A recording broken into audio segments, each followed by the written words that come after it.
Hello everyone, this is your friend from Naruto Audio Fanfics, and we are back once again with a brand new fanfic. Which is what if Naruto became the demon of the hidden mist in Konoha? Naruto times Ino times Tenten times Anko, Darko Part 1. If you enjoy this story, don't forget to hit the like button, thumbs up, and subscribe to the channel for more amazing Naruto fanfics like this. So without wasting any more time, let's start today's fanfic. Naruto sat on his knees, staring at the grave sites in front of him. He and his team had just finished their first C-ranked mission, although certain variables inevitably upgraded it to an A- rank. And now both of those variables lay buried in the earth, Zabuza Momochi and his partner Haku. It had started out like any other basic escort mission, Naruto and his squad traveling slowly through the land of fire to get to a port that would take them to Wave Country, but then everything changed when they were ambushed by a pair of Kurigakure Chunin known as the Demon Brothers. The battle was short, but it foreshadowed an even greater threat laying in wait for them. That threat came in the form of the Kiri's former Seven Swordsman member Zabuza, Demon of the Mist, and master of the silent killing technique. After a hard-fought battle, where the trio of genin were forced to face the demon alone and save their sensei, Squad 7 managed to pull out a win. Or so they thought. Naruto's Junin instructor, Kakashi, informed the team that Zabuza had survived the encounter. The hunter ninja that had taken him out was a fake. Estimating it would take their adversary at least a week to recover, Kakashi used that time to introduce his genin to chakra control exercises. Naruto and his teammates practiced the tree climbing technique for 7 days before they were back in action and ready for round 2. That's where things got dicey. The reason being, over the course of that week Naruto had met and made a friend, someone who taught him a valuable lesson. When you fight to protect someone, that is when you become truly strong. The young boy's words struck a chord with the blonde and left Naruto with a lot to think about. The following day they met up again. The boy was gathering more herbs like before, to aid in his friend's recovery, and Naruto was more than happy to help. After that, the two spent time talking before the older raven-haired boy said he needed to return home. Naruto said his goodbyes and went back to his training, hopeful that he would get to see his friend again tomorrow. That tomorrow happened to be the day Zabuza struck again. And when the blonde finally arrived on the scene, the Naruto found himself wishing that he hadn't been so hopeful. Because his friend, Haku, turned out to be Zabuza's accomplice. The feeling of betrayal weighed heavily on the young leaf ninja's shoulders as he did battle with his former friend. Naruto attempted to get the former mist ninja to withdraw, make him see that they didn't have to fight, but Haku would always just reply with the same response. I want to protect the person important to me. I want to work for that person. I want to fight for that person. I want to make that person's dreams come true. That is my dream. And so they fought. But even with Sasuke awakening his Sharingan, the two genin were no match for Haku and his crystal ice mirrors. However, Haku realized that drawing out the battle any longer could result in his defeat, so with an apology to his foes, he struck. A hail of Senbon rained down upon Naruto and Sasuke. It was after not feeling any pain that Naruto opened his eyes, the ones he hadn't realized he'd closed, and was greeted with a horrific sight. Sasuke Uchiha, his teammate and friend, lay at his feet covered in needles. His body leaking blood from every wound. Sasuke had sacrificed himself to save the blonde. Everything went red for Naruto after that. The blonde only remembered feeling an intense rage, almost hatred, but the events that took place after still escape him. Kakashi would later inform him of how, after subduing both Haku and Zabuza, he'd chopped the blonde in the neck. The next thing Naruto did recall was hearing Gato clap, and then the bloodbath brought on by an angry Zabuza, who fought with only a single kunai in his mouth to avenge the recently fallen Haku. Naruto would later learn that it had been Kakashi that had done the boy in with his Reikiri. Soon after, once Zabuza had killed Gato and the people of Wave forced out the thugs threatening their village, Naruto and his team encircled the dying mist ninja and the lifeless body of Haku as it started, surprisingly, to snow. Zabuza spoke of just how much Haku meant to him, the boy's loyalty and his friendship despite the swordsman's own cruel and blunt nature. Of how he wished he could follow Haku into heaven, if only so that he could tell the young ninja in person, just once, how important he really was to Zabuza. But it was not to be, and the powerful swordsman passed from the land of the living burdened with that regret. Yet through it all, Naruto Uzumaki felt more respect for Zabuza than he had ever felt for any other person in his life. "I thought I might find you here," a calm voice echoed from behind Naruto. The orange-clad blonde turned his head to see the form of his sensei walking up to him. Letting out a pained sigh, Naruto replied, "Yeah, I just wanted to say goodbye one more time before we head out tomorrow." Kakashi looked on with his one eye as his student turned back to the two makeshift graves he'd constructed for the dead Kiri shinobi. Over each mound of dirt were wooden crosses made from stakes the blonde had carved from tree branches, Zabuza's blade, Kubikiribocho, thrust into the ground behind his marker. The silver-haired Junin noticed how Naruto's gaze would linger on Zabuza's sword, as if trying to will the man back to life to take hold of it again. This surprised the elite ninja, having never seen such a look on the young boy's face. "I know it's hard, Naruto, but he died a death that was more than honorable for someone of his status," Kakashi said as he placed a hand on his student's shoulder. But he was surprised when his gesture was shrugged off. Naruto turned and looked into Kakashi's lone eye with one of his own as he said, "Oh yeah. And now what happens, huh? Is his name just gonna fade into the wind, because I doubt Mist will put it on their memorial stone. I bet they're just gonna sweep all this up and paint him as some sort of defective weapon that they couldn't control and use him as some example of what not to be." "So you're saying you care about the reputation of an enemy ninja, a man that attempted to end your life in pursuit of his own goals?"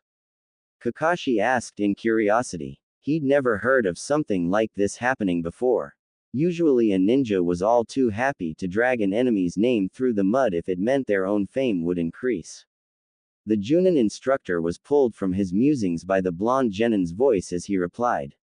"Of course I care. Zabuza was more than just some enemy ninja. He was a person, with his own ambitions and dreams. He was also a powerful ninja who deserves respect, and just thinking about what's probably going to happen to his reputation makes me so mad." Naruto's outburst caused Kakashi to lean back a little due to the volume, but that didn't take away from the message he got. His student held the demon of the mist in extremely high regard, and wished for people to remember the fallen ninja with honor. This cemented a decision he'd been turning over in his head the past few nights while the bridge was being finished. So, standing back to his full height, Kakashi turned as if to leave and said, "You know, something I learned about the seven swordsmen of the mist is that, whenever a member falls, their blade is passed down to whoever managed to slay them. And while technically Zabuza died from his wounds, I'd say you were the one to defeat him. It was your words that changed his mind and made him put his life on the line to avenge Haku. You defeated the demon of the mist, Naruto. Kubikiribocho belongs to you now, if you want it." And with that, the older male walked away, leaving a wide-eyed blonde sitting with his mouth hanging open in disbelief. Naruto closed his mouth, and then swiveled his head around to return his gaze to the giant blade buried in the earth. Did he dare take it?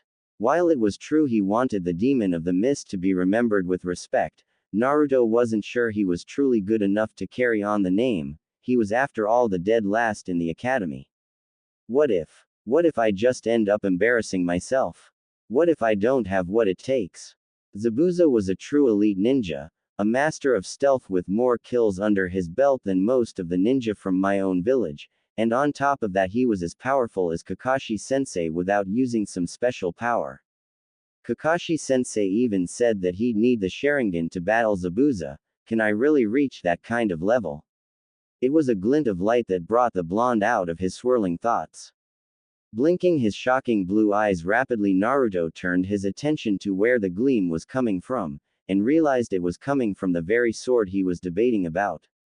Naruto noticed that it was now midday. He'd been out there all morning, and so the sun was in the center of the sky, casting its light down upon all that lived beneath it. This caused Zabuza's sword to reflect the light, catching Naruto in the eye. With his attention returned to the blade, Naruto soon found himself lost in the reflection of himself that stared back at him. For what felt like hours he stared into his own blue eyes, searching for something that he couldn't identify, before breaking the trance to look upwards towards his headband. After staring at the reflection of his headpiece, the young Uzumaki returned to looking at his own reflection. It was after another minute of silent staring that Naruto reached up, and turned his headband to the side. XXX. Kakashi stood with two of his genin along the end of the Great Naruto Bridge. All of Wave Country seemed to be standing along the massive structure with the intent to see the team of ninja off. Now they just needed their fourth member. What's taking that idiot so long? We were supposed to have left hours ago, Kakashi-sensei. Sakura wailed to her superior. Beside her, Sasuke just raised a questioning eyebrow. Kakashi didn't even bother to look up from his book as he replied, "Don't worry, Sakura, I'm sure Naruto's on his way now. You know how he likes to spend time at the grave sites." "Yeah, I guess, but the mission's over and I wanna go home. Not that I don't appreciate Tazuna-san's hospitality, but I just really miss my own bed." "Well, you'll be seeing it soon," Sasuke cut in. "Here comes the loser now." And he was right. Through the crowd of people, each member of Team 7 could see a mop of blonde hair making its way towards them. Soon Naruto exited the sea of people and greeted his fellow squad mates. Two of the three were surprised by what greeted them. Naruto stood before them, looking mostly the same, but there were two distinct differences. One was the fact that his headband had been turned sideways, and the other, more obvious thing, was the fact that he had the sword that belonged to Zabuza strapped across his back. Almost immediately Sakura was in his face growling. "Naruto, you moron, what do you think you're doing with that sword? What kind of ninja robs someone's grave?" She ended her interrogation with a fist to the top of Naruto's skull. Naruto massaged the small knot on his head as he answered his crush.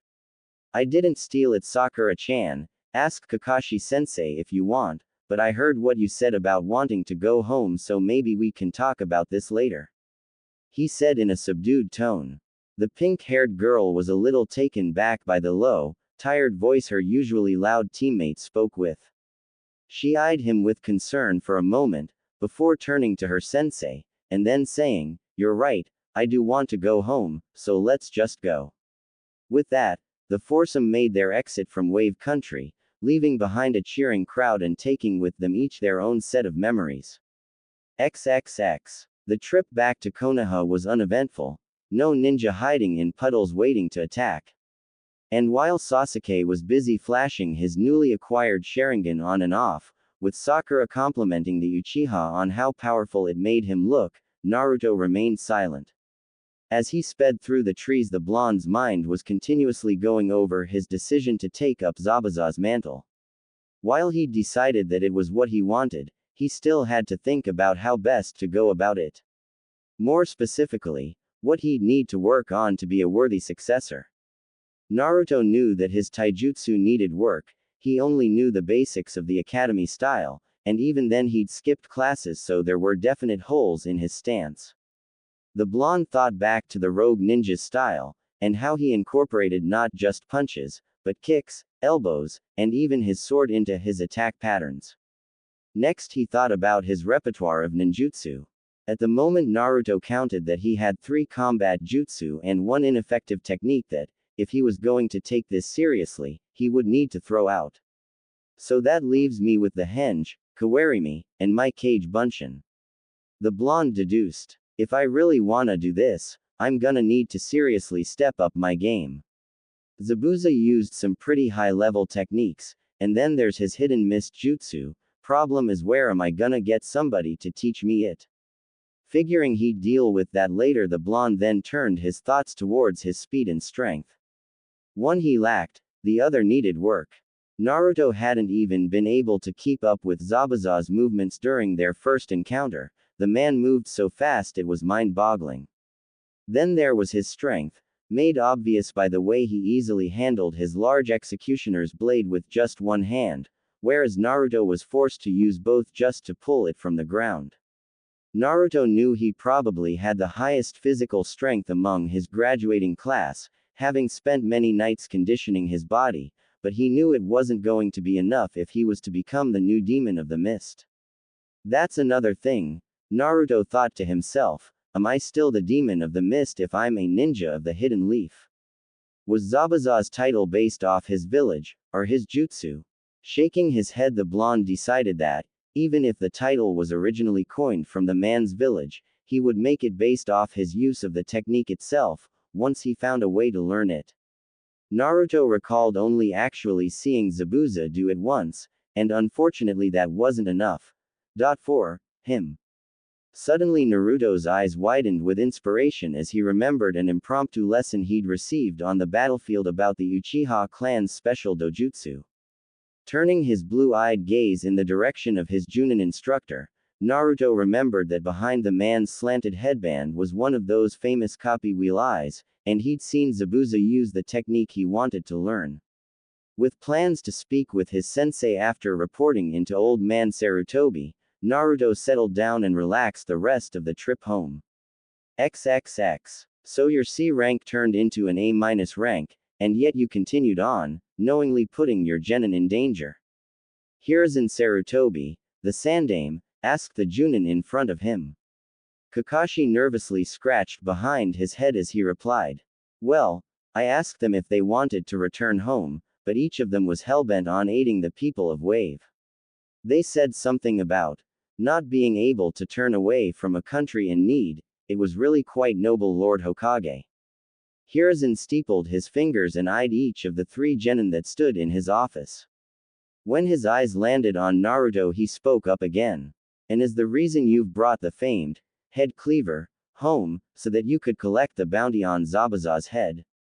The old man hid his surprise when the blonde shot him a disgusted look, as if such a thing were a form of blasphemy. Naruto opened his mouth to speak, but Kakashi beat him to it. Actually, Lord Hokage, Naruto thought it'd be interesting to learn how to use the sword. He saw the way Zabuza almost defeated me with it, and figured if he could get as good he'd be that much more likely to take that hat from you. The elderly Kage eyed his Junin suspiciously but didn't say any more on the subject. Instead, he let out a sigh and said, very well then, mission accomplished Squad 7, you may pick up your paychecks tomorrow after we've recalculated the amounts to hand out. For now, you are dismissed. After bidding goodbye to their leader, the members of Squad 7 left the Hokage's office and began exiting the building. Once outside, Sasuke ignored Sakura's request to walk her home and began the trek to his clan compound alone. Naruto, seeing the young girl's sad eyes, attempted to cheer her up. Hey Sakura-chan, if you want, I'll walk you home after I'm done talking to Kakashi-sensei. The sadness in Sakura's green eyes quickly turned to annoyance as she turned to look at her other teammate. Naruto Baka, how many times do I have to tell you, I don't wanna go out with you, and I don't wanna spend time with you outside of team stuff. You're annoying. With that, the young Kunoichi huffed and walked off, leaving Naruto to slump a little in defeat. Sighing in resignation, the blonde turned his attention to his sensei, who had stopped and waited after hearing that his student wanted to talk to him. Naruto then asked, Kakashi-sensei, your eye can copy pretty much any jutsu, right? Peering over the top of his book, the silver-haired Junin regarded his student with a curious brow. Just about, yeah, unless it's a technique tailored specifically for that ninja, like Haku's mirrors. Why? Because I was hoping you were able to copy Zabuza's hidden mist jutsuon, that you could tell me how to do it. The older man was a little shocked at his student's request. What he'd said back in the Hokage's office was actually pretty close to what he thought was the truth, leaving out the admiration Naruto had for Zabuza for obvious reasons. So the fact that he asked to learn one of another village's signature jutsu threw him off. Eyeing the blonde cautiously, he asked, I did actually. Why, what do you want with it? Your genin student asks you for help and your first instinct is to question him. Naruto asked with an attitude. It is when I don't see any reason to teach him what he wants to know. Naruto turned his eyes away for a few moments, mulling over whether or not to reveal his true intentions before finally looking to Kakashi again. Quote. I want to become the next demon of the mist, but, to do that, I need to know the technique that helped make Zabuza so famous. Now Kakashi's eye was wide, his eyebrow disappearing into his slanted headband. His masked mouth hung open in shock before he replied. Naruto, do you understand what you just said? Do you understand what it means to take on that mantle? Because I don't think you do. The blonde in question just lowered his head, blue eyes hidden by shadows as he answered. Actually, I do. That mission opened my eyes, Kakashi-sensei. It helped me realize that being a ninja is more than just flashy moves and a fancy nicknames. I learned that being a ninja is about stealth, and being able to think ahead, to be able to shed the blood of another human being, because when it comes down to it, it's either you or them. I understand that, to truly honor Zabuza, I have to become a real shinobi. Naruto's speech hit the copy ninja hard. He'd never met a genin that spoke with such passion or understanding of what it meant to take up the title of ninja. It was more than just putting on a headband, it was forging yourself into something beyond human. However, Kakashi needed to know one more thing before making his decision. Naruto, do you think you're ready to become the next demon of the mist? Quote. No, Naruto answered. I'm not ready, but that's why I'm going to train, for real this time. On the way back to the village I went over the basics of what I need to improve on, and now it's time that I get to work. I'm not ready now, but I will be. That was all Kakashi needed to hear. Okay Naruto, come with me and I'll teach you how to use the hidden mist jutsu. The morning after his return from Wave found Naruto snoozing in his bed. The day before, he'd gotten Kakashi to teach him how to do the hidden mist jutsu, though the surprise came when the young knucklehead learned that the technique wasn't solely dictated by a body of water, and that a caster could breath the mist out from their mouth. From there it was simply a matter of figuring out how to transform his chakra into the right nature. This led to Naruto wondering about what the Junin meant by nature, and ultimately to Kakashi handing his student a very plain-looking scrap of paper. It's meant to react whenever someone feeds a bit of their chakra into it, then, depending on what sort of element you align with, the scrap will change. Go ahead and try it first, and then I'll explain what your result means. The last Uzumaki quickly discovered that he was actually a wind type, which disappointed him at first, but those feelings were mollified by Kakashi explaining that such a thing didn't mean he couldn't use other techniques, just that it would take more effort to do so. Case in point being the fact Naruto had already managed to perform Zabuza's famous technique. And while the blonde was put out that he'd probably never learn the fireball jutsu that Sasuke loved to show off, he was glad to know that his massive reserves would help turn the hidden mist jutsu into an impenetrable shroud that not even the Uchiha's legendary eyes could see through. It was a small comfort, but it was the first step on the long road to his goal. Afterwards, Naruto had gone to Ichiraku's to regale the father-daughter duo of his time in Wave. It was on the walk home that he noticed the looks he was getting. Now Naruto had grown used to being looked at, mostly in disgust or anger, but this time the citizens looked at him with confusion, and a little bit of fear. Or rather, they looked at his sword with fear. Naruto knew the civilians didn't understand the true nature of the blade, so he guessed they were just afraid that he had it. This made Naruto scoff. After returning home he completed his workout and then went to bed. He had a busy day tomorrow. The following morning, letting out a yawn, the young genin rose from his bed ready to begin the day. After finishing his morning routine the blonde went to get dressed. And then he stopped. As he looked at himself in the mirror Naruto realized something, his wardrobe needed an upgrade. The blonde thought about how he'd seen not only Zabuza dress, but Haku and Kakashi-sensei as well. All three of them wore dark or neutral colors that helped keep them hidden in their environment. Staring at his reflection in the mirror, At his orange pants and his orange jacket yet to be zipped up revealing the black shirt underneath, Naruto cringed. I can't strike fear into my opponents looking like this, but where am I gonna get new clothes?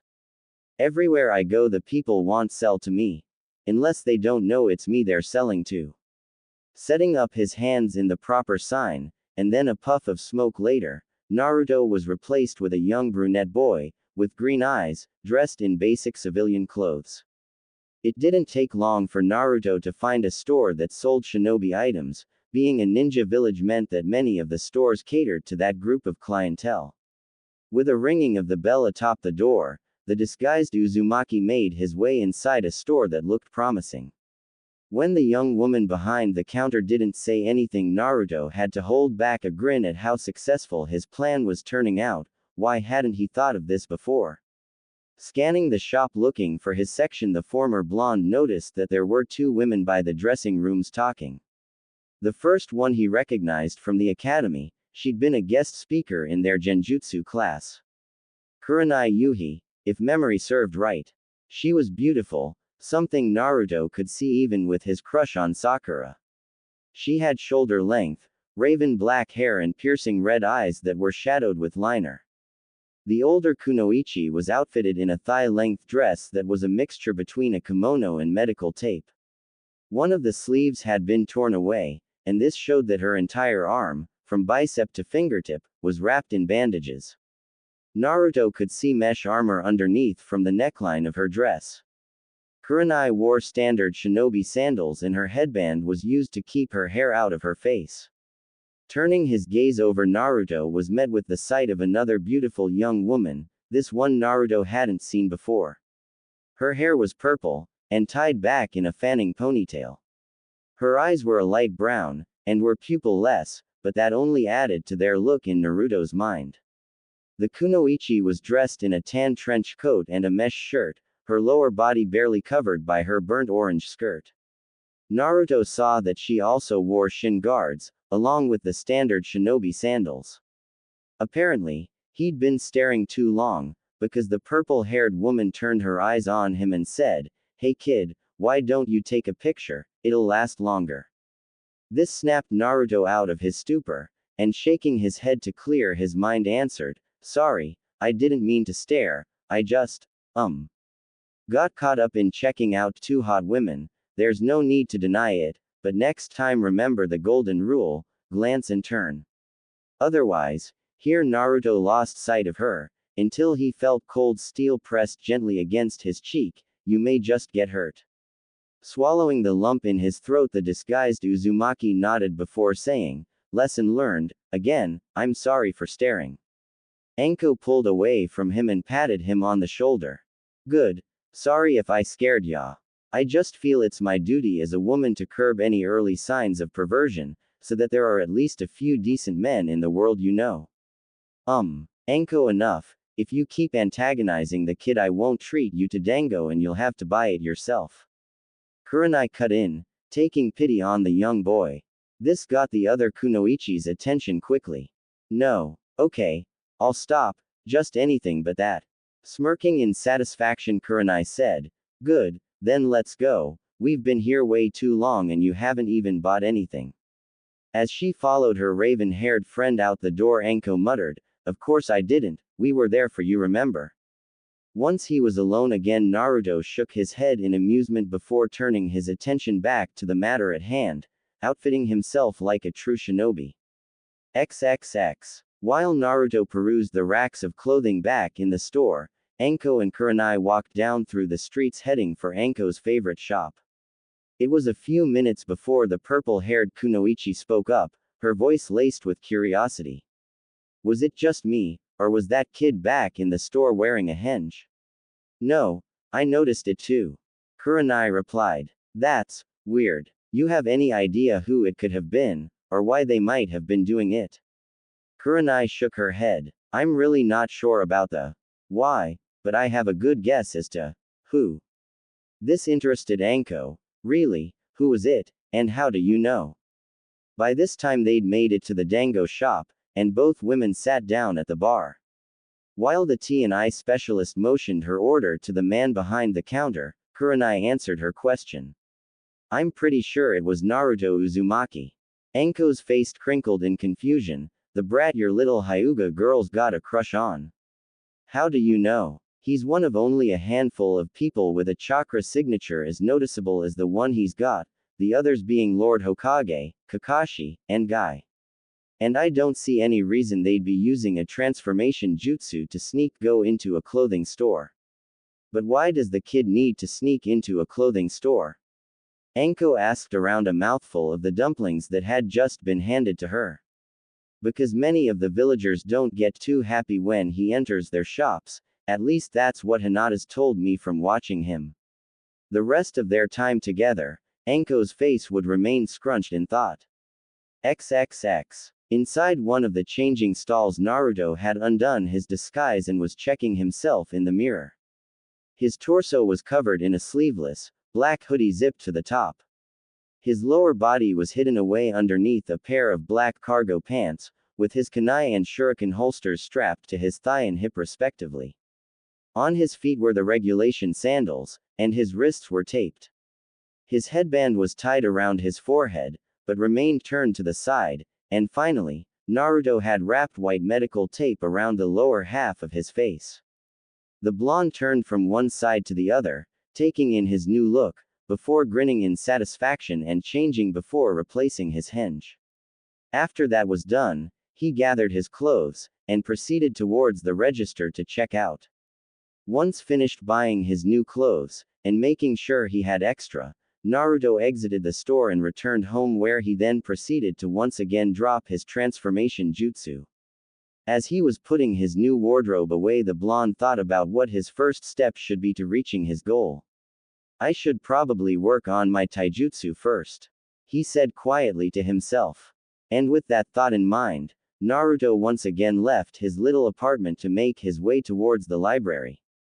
It used to be that Naruto wasn't particularly allowed in the library. The woman who ran it banned him for being a troublemaker, but now that he was an official ninja of the village, Naruto was granted a special level of access to certain sections of the building. However, with Konoha being a ninja village, there were still some sections that only Chunin or above-level shinobi were allowed to pull from. Naruto was fine with that for now. The amount of knowledge available to him now was vastly superior to the scraps he'd been fed in the academy, so the blonde decided to make do with what he was given, and be happy with it. His obvious first stop was the taijutsu section, followed swiftly by a section dedicated to training exercises. Taking a handful of both types, the blonde ambled over to a table and sat down, before opening up the first taijutsu scroll. The Kam no Ken, or Turtle Fist, specializes in counter-attacks. This style uses the openings your opponent creates when they attack against them, primarily used by defensive fighters. After reading the description, Naruto knew immediately that this wasn't the style for him. He was anything but a defensive fighter, so he moved on to the next scroll in the stack. This one was called the Hachidori Ken, Hummingbird Fist. That style was quick, and used jabs as its primary attack, but it required an intense amount of speed to be effective. Something Naruto didn't have. This went on for over an hour, Naruto nearly losing his mind at the revelation that there were so many styles of fighting, until finally the blonde genin found the scroll he'd been looking for. After opening the parchment, and reading the description, Naruto's face lit up into a 1,000-watt smile. He'd found his new taijutsu style. The Ono Ken, King's Fist. This style not only incorporated using more than just standard punches and kicks, it was also based on strength. Naruto read further and found it got a huge boost if the user was fast, although speed wasn't the primary element. And although it didn't have a 5-star defense, Naruto believed in striking first and taking out your enemy before they had a chance to counter. With his new taijutsu style selected, Naruto moved on to finding training methods to become a more effective ninja. The first one he looked at wasn't a technique, but a method. Weights. This was something that the blonde had heard of, but had never thought to try because he'd still had his head in the clouds. But now, with the realization that his current level wasn't going to cut it anymore, Naruto decided that weights may just be a good idea. And if weights seemed like a good idea, then the chakra control exercises he found were fantastic. Naruto remembered how many more clones he was able to produce after learning the tree walking technique, so he bet the water walk and waterfall run would be huge helps too. It had amazed the blonde to see Zabuza and Kakashi-sensei duking it out atop the water back in wave, so much that he hoped the silver-haired Junin would teach it to him, and now here it was, ready for him to master. Another chakra control exercise he saw was the leaf concentration that he'd done in the academy. This one the blonde skipped over though, because he felt there was nothing to gain from it, and so then moved on to the next scroll. This went on for another half hour before Naruto decided that it would be a good idea to get some training in. So, he returned most of the scrolls he'd taken, and left with the few that he'd need to look at for reference. I'll pick up scrolls on Kenjutsu tomorrow, Naruto reminded himself as he walked out the door. Sensei probably won't have us doing any real missions for a while, so I'll have time to work on my training. I can also pick up my weights too, because if this is anything like the tree walking exercise, I'll be spending all day training. As he moved through the busy streets, Naruto wondered if it was okay to leave Kubikiribocho alone in his apartment. Because while no one really bothered him, there had been a select few that took it upon themselves to trash his home when he was younger. But then Naruto shook that thought from his mind. He was a ninja now, and no civilian was stupid enough to mess with a member of the village military, no matter how they felt about him. It took him about another half hour to walk to the training ground Kakashi had taken them to for their bell test. Naruto had chosen this particular place to train because it had a large body of water for him to practice water walking on, as well as trees to hone his tree walking technique when he had time. Once arriving, the blonde was quick to get to work. Stripping away his new shirt, the blonde sat down on the grass and reread the water walking scroll. It explained that, to perform the technique, the user needed to emit a constant stream of chakra from the bottom of their feet and then use the repellent force to walk across the water's surface. Naruto also noticed that the scroll mentions that walking on water is more difficult than trees because the amount of chakra needing to be emitted changes constantly. After reading through the instructions, Naruto walked over towards the large lake. Closing his eyes and setting his hands into the ram symbol, the blonde proceeded to take a single step out and place his foot on the surface of the water. When he went to put pressure on it, he sank. Feeling his foot get enveloped in cold water, Naruto pulled his leg back and grimaced. Well damn, I guess this needs more chakra than the tree walking. Alright then, let's go for round 2. XXX. An exhausted Naruto lay flat on his back under the late afternoon sky.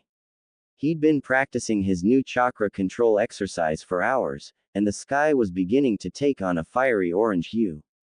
An hour before, Naruto finally managed to keep himself above water for a grand total of 3 minutes.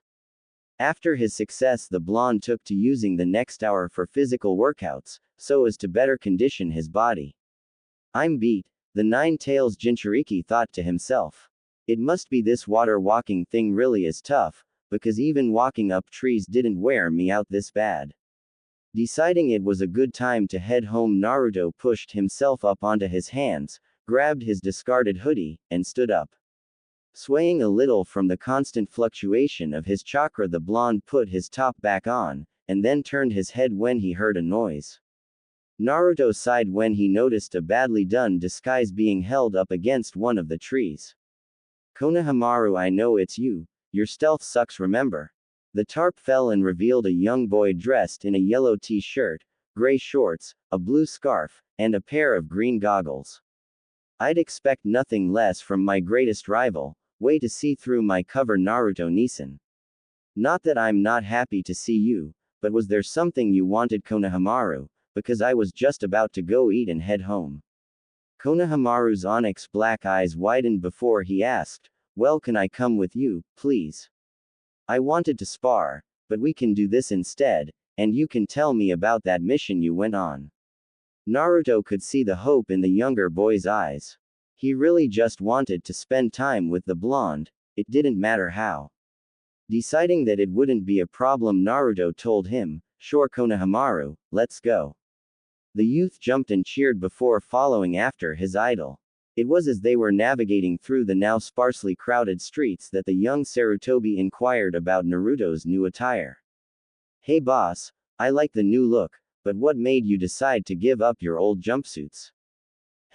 Well, it ties in with the mission I'm gonna tell you about, but let's just say that I realized how much more seriously I'll be taken if I'm not wearing such bright colors. But boss, that jumpsuit helped you stand out, it let everyone know that you were Naruto Uzumaki. Naruto chuckled lightly at his younger friend's point of view. Was that how he was before his mission to Wave? Deciding to answer the boy's question, Naruto said, "Exactly Konohamaru, it made me stand out. Being a ninja, I need to be able to blend in, be stealthy, and I can't do that if I'm wearing bright orange, like how you won't be very effective wearing yellow." At that moment the blonde noticed they'd arrived at the ramen bar, so he and his shadow took their seats and ordered. Once that was done, Naruto turned to Konohamaru and began to retell his adventures in Wave Country. Throughout the story, the young academy student flashed through multiple different emotions. He thought about how cool it must have been to have gone beyond Konoha's walls, felt surprised to hear about how his idol had froze up against the demon brothers, and he also felt pride when Naruto told him of how he'd outsmarted a Junin. By the end of the tale their food had arrived, so both of them turned to enjoy it for a few bites before the younger boy said, "Wow Naruto, that sounds like it was dangerous. I can't believe you managed to get one over on a Junin, you're amazing." Naruto smiled, although with his new look you could only tell by his eyes unless looking closely, and said, "Thanks Konohamaru, but I didn't do it alone, although next time I'll be sure to be more helpful. That's what I was doing out at the training grounds, I need to get a lot stronger." "Oh, hey, can we spar tomorrow? We can meet up where I found you earlier and you and I can duke it out. How's that sound?" At first Naruto was going to agree just because he knew how much the younger boy missed him, but then he remembered that Konohamaru was an academy student, and tomorrow was Wednesday. Konohamaru, don't you have class tomorrow?" For a brief moment the youngest Sarutobi's face became a mask of sadness, but then it brightened as he replied, "Well yeah, I do, but I can skip it and we can hang out instead." But the blonde Uzumaki was already shaking his head, "No." When he saw the confused look on Konohamaru's face he elaborated. "Actually, I want you to go to class tomorrow, okay?" "But Naruto-Nisan, you used to skip class all the time, what's the big deal if I do it?"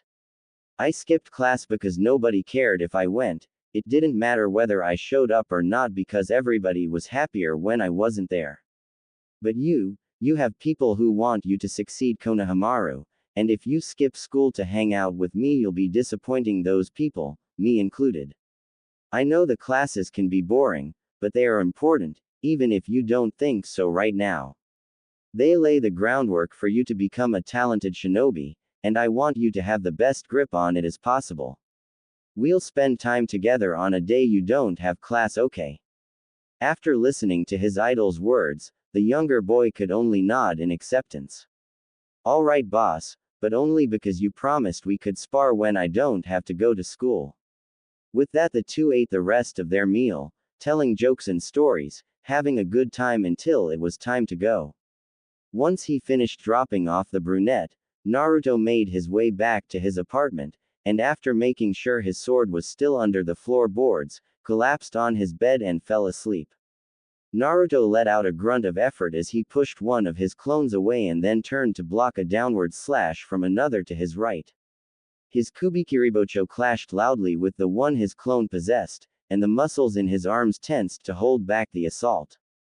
Suddenly, Naruto's eyes widened at the feeling of being cleaved in half, before the body erupted into a cloud of smoke. Both clones searched frantically for their original, unfortunately one of them was too slow, and was soon beheaded by a spinning blade. The surviving clone looked on as the giant cleaver was brought down by gravity and buried in the earth.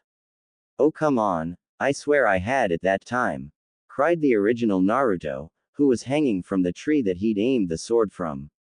Looking over to its creator, the clone said, "At least it got closer. A month ago you couldn't even throw it, now you only missed the tree by like 10 feet. Naruto called back his chakra and let himself land on the ground. Pulling his weapon from its earthy sheath, he replied, "I suppose you're right, and I've managed to pull off a couple one-handed swings before needing to go back to two, so that's something, right?" After his clone nodded, Naruto dismissed the doppelganger with a cloud of smoke. With a sigh, the blonde replaced his blade in the strap across his shirtless back and stretched. It had been a little over 3 months since his return to the village and, if he did say so himself, he was making great strides in his training. His physical ability had taken a satisfying jump, seeing as he'd taken to performing workouts multiple days a week, rather than just every once in a while with heavy weights. It was a routine that included a multitude of body weight exercises along with using free weights, his cardio easily coming in from the brawls he go into with his clones. The blonde remembered waking up one morning and being surprised at the reflection that greeted him in the mirror. With the increased strength came increased speed as well, thanks to the ankle weights he wore. Naruto dared to think he was now among the fastest genin in his graduating class, behind only Sasuke and Kiba now if he were to have any competition. But that gap would soon close as well. Along with his physical increases came chakra strength too. Naruto could now create twice as many clones as before, and each could now create a small army of their own too. The blonde had also taken to learning how to master the kawarimi, deciding that it was a move many ninja forgot about because of the fancier techniques, and yet it was just as effective and dangerous. But Naruto didn't stop at just fine-tuning an old trick. No, the young Uzumaki decided that adding a few new jutsu to his list couldn't hurt either. He chose to start with one he'd seen once, the water dragon jutsu. Naruto went to Kakashi for this one, recalling the man copying the technique during his battle with Zabuza. He was a little disappointed with what he learned, however. Kakashi, while not against training him in the technique seeing as he'd learned the Kage Bunshin, made it a point to tell Naruto that unlike the mist technique, he would forever need a water source in order to create the dragon. While that little piece of news made Naruto upset for a while, he soon looked past it. He had practiced with the hidden mist jutsu constantly, and now was able to perform the technique with ease, covering the whole of Training Ground 7's clearing in a matter of minutes. This gave Naruto hope that he could eventually do the same with the water dragon. Then, during one of his trips to the library, he found a saving grace. After team training with Kakashi-sensei, Naruto was trying to figure out how he would carry around a water source big enough for his dragon to be effective. The dragon was a mass of water simply laced with chakra to hold it together. Meaning that he would need a lot of water to make a battle-effective attack. He found it in a water jutsu scroll, its name, the exploding water shockwave. Naruto learned that this technique was exactly what he needed. The user shot copious amounts of water straight from their mouth in a vicious torrent, and even if the initial attack missed, you now had a small lake of water to perform other water jutsu with. And to top it off, the amount of water was relative to the amount of chakra the user had to spare. It was perfect. That had been something Kakashi had informed him of after asking to learn the water dragon. The silver-haired Junin explained that, the higher a jutsu's level, the easier it would be for Naruto to perform it because he had the chakra to pump into it. This also worked with the hidden mist jutsu because the mist was laced heavily with the user's chakra. But it also had the drawback that, normal low-level jutsu would be harder to master without proper chakra control because he had to focus such small amounts into them. So, Naruto set out to learn the water-style technique, and then got to work on creating his dragons. Now, 3 months later, Naruto felt good about his standing among the genin pack. While still not one of the smartest members, Naruto knew he was definitely one of the strongest. Although, he mumbled to himself as he walked towards his team's meeting spot, I should definitely work out my brain too.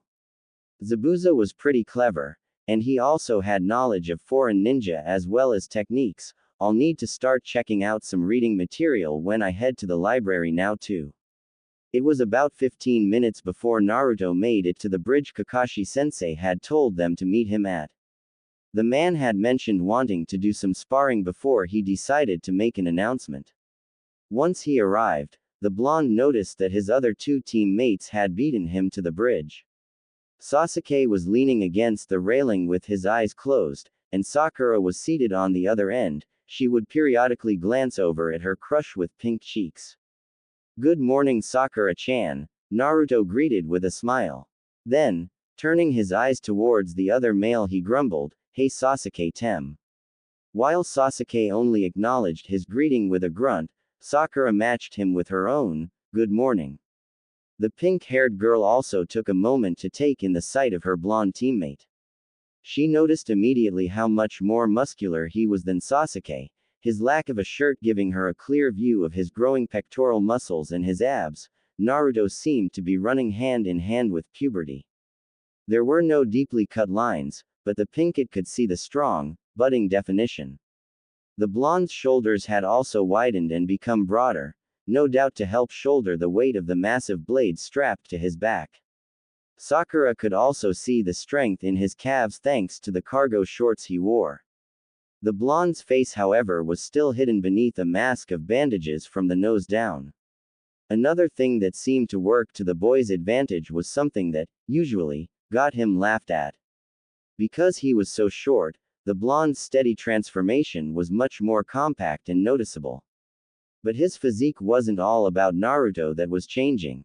Over the course of the months since Wave, Sakura began to notice that the gap between Naruto and Sasuke was inching close day by day. It had gotten to where the Uchiha was forced to use his Sharingan if Naruto removed his weights. And even before then, Sasuke would tire far faster than Naruto, eventually giving him the lead. This shocked Sakura because she always felt that Naruto was, just as everyone always said, a no-talent loser. Someone who, no matter what, would never truly amount to much in terms of being a shinobi. And yet here he was giving the Rookie of the Year trouble. That's only because Kakashi-sensei spends more time watching over Naruto Baka than Sasuke-kun. He'd be 10 times better than that blonde punk if sensei would train him more. Inner Sakura butted in, but Sakura couldn't help agreeing with her. Their Junin instructor had been spending a lot of time with the former dead last, so it stood to reason that the kid would improve in leaps and bounds. Maybe she should say something about that today. "Hello there," came a voice from above. 3 sets of eyes turned upward, and were greeted by the sight of Kakashi seated atop the archway at the end of the bridge. "You're late again, Kakashi-sensei. That's like the 100th time." Sakura shouted in irritation. "Sorry about that." The Junin smiled. "A black cat crossed my path and I had to retrace my steps." "Liar." Naruto, wanting to get on with training, broke up the argument. "All right, well, since you're here now, how about we get this show on the road? Eager, aren't we, Naruto? But that's fine, if you 3 will follow me, we'll begin today's training." The foursome headed to their usual training ground. After arriving, Kakashi said, "Okay, so, I want to see how far each of you has come in the time since we've been back. My hope is that our mission to Wave has helped open your eyes to the reality of being a ninja, so we're going to have some spars." "But Kakashi-sensei, how is that any different from what we've been doing?" asked Sakura. And she was right, they'd just sparred together 2 weeks ago. A new voice came from behind the tree line. "Simple, Sakura. You'll be facing me." All 3 genin looked over, and their eyes widened in surprise when Iruka-sensei walked out to greet them. Naruto's face broke out into a cheerful expression at seeing one of his favorite people. "Hey Iruka-sensei, what are you doing here?" As he turned his gaze to address the cheerful blonde, the scarred Chunin was surprised at the image before him. Kakashi did mention that Naruto was different, but this is more than even I expected. Pushing those thoughts aside, and deciding to just be happy at seeing his favorite student again, Iruka smiled in return.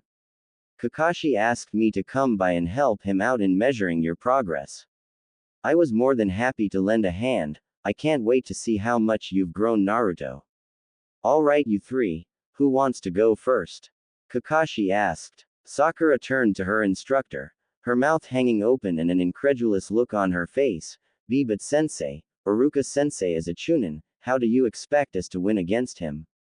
I don't, Sakura. He still has years of experience over you three, but if you've used this past month correctly then you'll at least stand a chance. Oh, and thank you for volunteering to go first, Sakura. The young kunoichi just let her mouth drop to the floor, before pulling herself together, and walking out onto the training field across from Iruka. As she made her way over, the emerald-eyed girl thought over how she spent her time after the wave mission. When not watching Naruto and Sasuke train under Kakashi-sensei or doing a mission with the team, Sakura usually read up on various ninjutsu, or genjutsu, and learning how to defeat each one. She had also read how to escape certain traps as well as how to set them up. Unfortunately, the pink-haired kunoichi didn't take any time to practice her taijutsu or actually learn any of the ninjutsu she studied. I just hope I can last, Sakura thought as she entered into the basic academy stance. Across from her, Iruka had to keep from shaking his head in disappointment. The academy style was meant solely for those who had not found a style of their own yet. Many ninja without a clan, after receiving their headband, went straight to the library and found a new one without so many holes.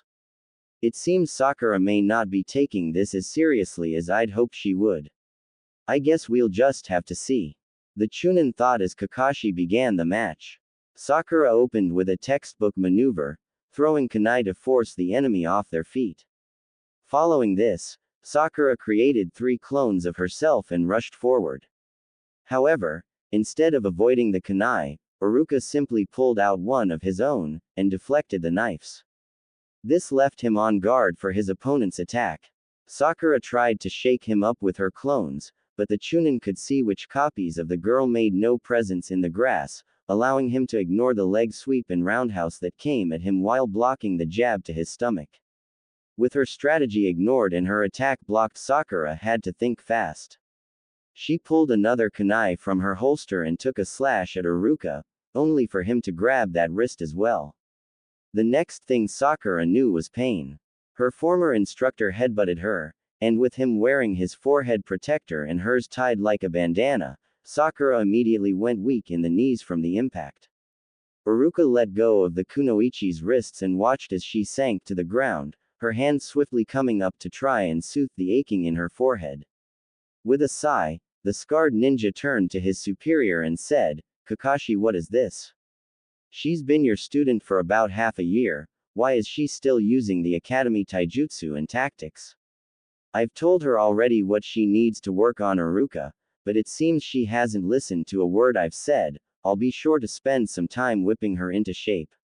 Hopefully you'll be more impressed with my other 2 students, Kakashi replied. Sakura was quickly escorted off the field and to the sidelines while Sasuke took center stage. The Uchiha entered into the basic stance of his family's taijutsu and waited for Iruka to come to him.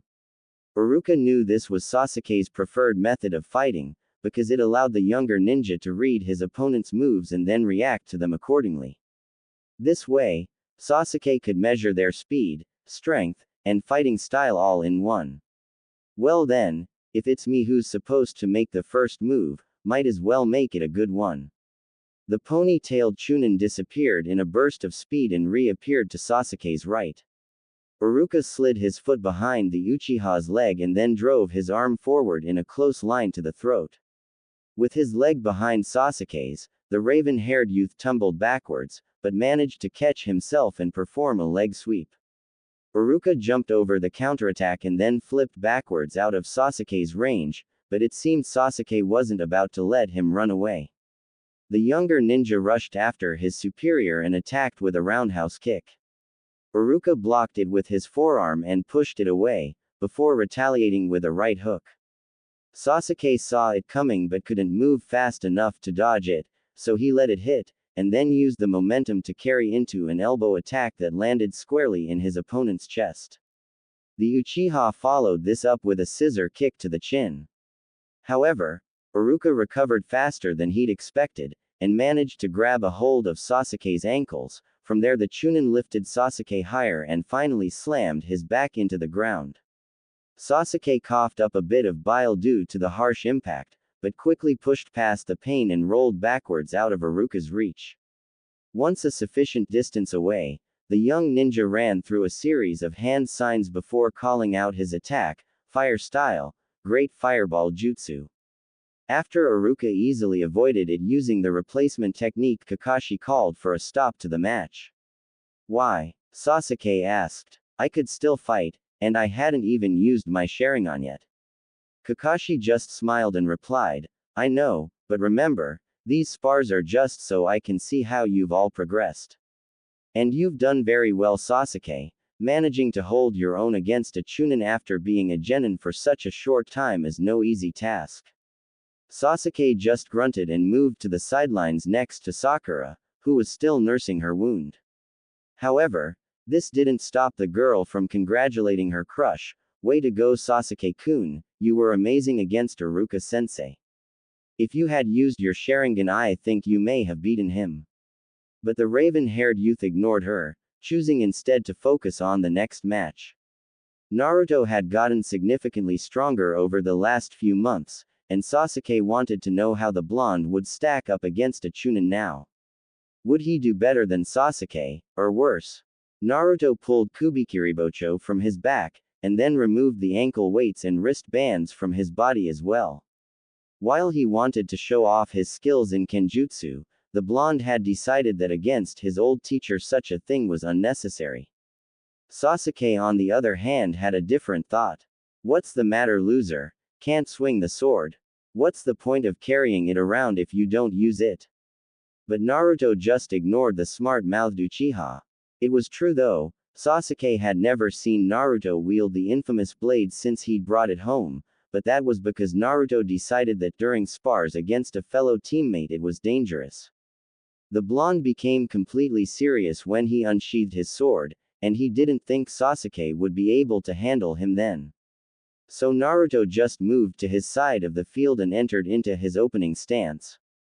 Iruka was interested in the stance his former student took up. His feet were shoulder-width apart, knees bent, and his left arm was held to the side at a 90-degree angle, his hand balled up into a fist. The blonde's right arm was held up and bent inwards, the forearm blocking his face, while the hand was formed like a claw. Asterisk. The King's Fist, an appropriate taijutsu for Naruto.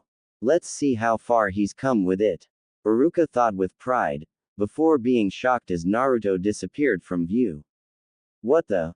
Ah! The Chunin cried out as his legs were swept from under him from behind. While managing to catch himself, the man's attempt at a retaliation kick failed, as Naruto had expected it and moved away beforehand.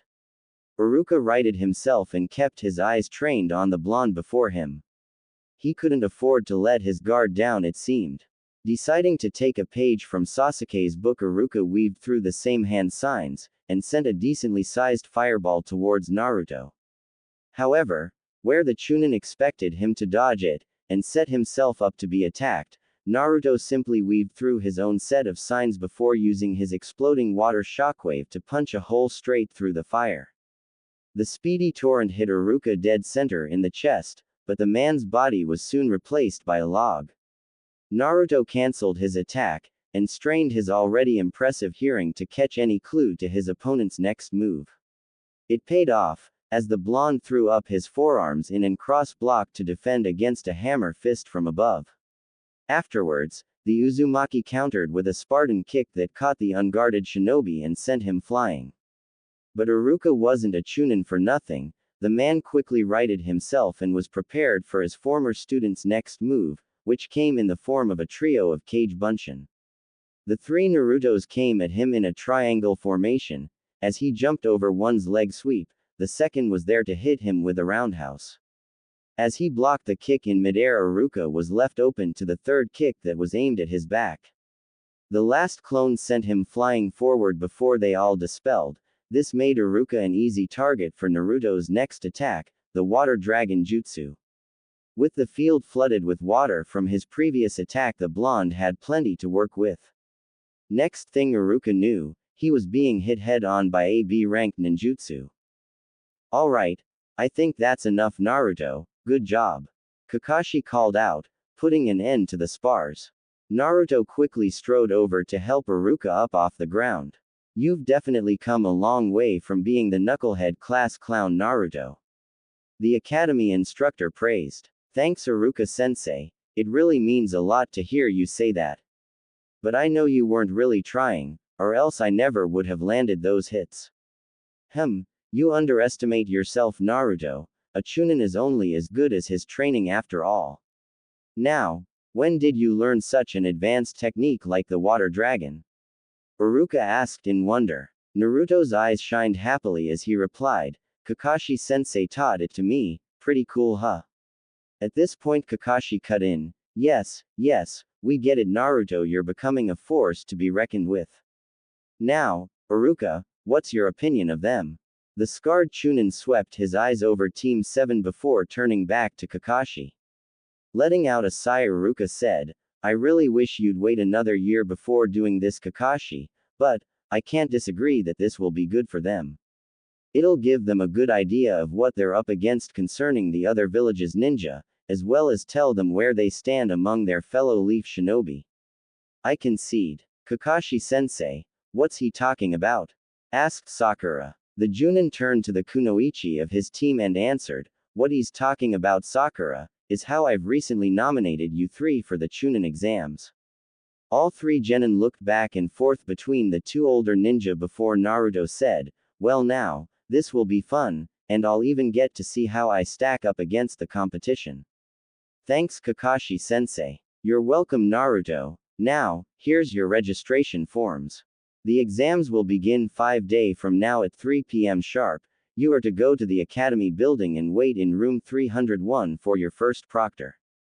Kakashi instructed as he handed each genin a small form to fill out. With that, the silver-haired Junin bid his students good luck and left via Shunshin. Iruka quickly followed, mentioning how he'd only asked his substitute teacher to stay half the day. Once the three were alone Sasuke sighed and made to leave, throwing over his shoulder, I'll see you guys at the academy, don't be late. Sakura, seeing the Uchiha leaving, called out. Hey wait, Sasuke-kun, why don't you and I spend the 5 days together? You know, do something personal to help build our teamwork. The Uchiha heir stopped and looked over his shoulder. Sakura was immediately put off by the look in his onyx black eyes, and it got worse as he opened his mouth. Or how about you use the 5 days to work on your skills? Even Iruka-sensei said you needed help, so instead of flirting and primping yourself up to look pretty, why don't you learn a new taijutsu form and a couple of genjutsu, you know, things to help make the team stronger. With his piece said and done Sasuke turned and continued his walk home, caring nothing for the girl he just left torn apart in the field. Sakura's head and shoulders slumped in defeat at her love interest's words. Naruto, seeing this, made an attempt to cheer his crush up. Hey, Sakura-chan, why don't you and I train together? Forget about Sasuke-tem, he's not even that tough, heck I can already beat him. If we train together you'll get stronger in no time. Her response was nothing like he'd expected. Sakura began to tremble, and while at first he thought she was going to cry, Naruto was quickly on guard when the pink-haired kunoichi turned to him with anger in her eyes. Why can't you just back off Naruto baka? I don't wanna hang out with you, I've lost count of how many times we've been through this. Why can't you just listen? Naruto, for his part, couldn't help feeling hurt. Sure she had said something along those lines, but the blonde didn't think she really meant them. But now, for the second time, Sakura was telling him to really get lost. Saying that she'd rather be alone without Sasuke than give him a chance. The blonde genin's ocean blue eyes lowered in resignation. He felt there wasn't even a point in asking if she thought of him as a friend, seeing as a friend would have let him down a lot more gently than Sakura had. Finally, Naruto managed to pick his eyes up and look at the pink-haired girl that still stood before him. Okay Sakura, I'm sorry, I hear you and I won't bother you anymore. I'll see you at the exams. And with that, the blonde made his own exit, leaving Sakura to also walk home alone, and his dream of them together to fade into the wind. XXX. Naruto's eyes opened slowly as the morning sun peeked through his window. As he sat up and stretched, the blonde genin's fuzzy mind slowly rebooted from being sent into hibernation mode during the night. That's when he recalled the day before. He was entering the Chunin exams in 4 days. Immediately after this thought, Naruto's unwrapped face broke into a foxy grin, and the young Uzumaki jumped out of bed in excitement. There were sure to be lots of other genin taking the test, and from what Iruka-sensei said, many of them would be from foreign villages. This meant Naruto would already be able to start making a name for himself. This is gonna be great, he thought as he made himself a bowl of cereal. As he ate, the blonde thought about how he should spend the next 4 days. While at first he thought of training, the young ninja quickly discarded that thought. It wouldn't do for someone to see his skills before the test. Then he thought about how he'd made it a point to learn more general knowledge, and decided to spend his time at the library. With his game plan set, Naruto finished his cereal and got ready for the day. Once his morning routine was finished, the blonde set about getting dressed. He slipped on a pair of cargos and a hooded vest, before attaching his weights and weapon pouches, and finishing it off by re-wrapping his face and tying on his forehead protector. After a look in the mirror, and with a look of satisfaction at what he saw, Naruto exited his home. Once again leaving his sword, so as not to give anything away to the competition. As he walked through the streets, Naruto immediately took notice of some of the foreigners that had already entered the village. But it wasn't hard, they had different symbols on their headbands than him after all. Many of them looked like nothing special, just your run-of-the-mill genin, but one person did catch his attention. A girl with shocking red hair. This girl interested Naruto because he'd never seen anyone with that color hair before. Sure, Sakura's was pink, but so was her mom's. Red was a hair color that Naruto hadn't ever seen on anyone in his village before. Taking a closer look at the girl before he lost sight of her, Naruto took in the glasses on her face, and her unusual eye color as well. The blonde had to admit, the girl was kind of cute. The girl must have felt his eyes on her though, because she began to turn her head, which forced Naruto to look away. Lest he be caught staring and cause a scene. After he turned a corner, and was out of sight, the blonde returned to his journey and headed for the library. His mind stuck on what kind of ninja would have red hair. XXX. How can there be nothing? Are ninja with red hair really not that weird? Naruto groaned as he thumbed through his 5th aisle of books and scrolls. He'd been there for almost an hour and still hadn't found anything. Maybe red hair just wasn't common in his village, but was everywhere else. As he was about to slip his latest pick back into its spot on the shelf, a flash of purple caught his eye and he turned to look. He was met with the sight of Anko entering the aisle he was in. In her own hands was a blue book, and she too had a look of annoyance on her face. Couldn't find what you were looking for either? He asked in an attempt to make conversation. With her eyes downcast in disappointment, Anko didn't see who had been speaking, and when she turned them up to make sure the person was talking to her, she greeted with a sight she hadn't expected. I recognize the voice, but not the face, so is this what the Kyuubi Jinchuriki really looks like? She thought to herself. As she took him in, Anko realized that the young teen in front of her wasn't at all what she'd been expecting. She'd heard the tales of his pranks from other members of the T&I department, and while she found many of them funny, the special Junin knew a cry for attention when she saw one. But this genin didn't look like the type to care about such things. Anko took in how the clothes looked on the now blonde-haired ninja. The vest didn't hang loosely from his frame, instead it stretched a little under his athletic torso. His arms showed clear signs of growing muscle, and his shoulders were strong. Looking up at his face, the kunoichi had to force herself not to laugh. Was he taking after Kakashi now? After her quick observation, Anko decided to reply, "No, unfortunately I didn't." "And from the sound of it, neither did you." Shaking his head, Naruto answered, "Nope." "So what were you trying to find?" If there was anywhere else besides Konoha that sold Goma Dango, but there isn't. Anko replied, her shoulders slumping in discouragement. Naruto stared at her for a moment, as if expecting her to suddenly tell him she was kidding, but when she didn't he asked, "Are you serious?" The annoyed look he got was more than enough proof. Anko held up the book she'd been reading, showing it to be an international food journal, and said, "Of course I am. When I'm out on a mission there's always a chance I'll end up slumming it in another village, so it'd be nice to know I can still have my favorite food away from home. But I'm finding out nobody except Konoha makes it." She growled at the end, folding her arms in frustration. Naruto didn't know what to make of the sight.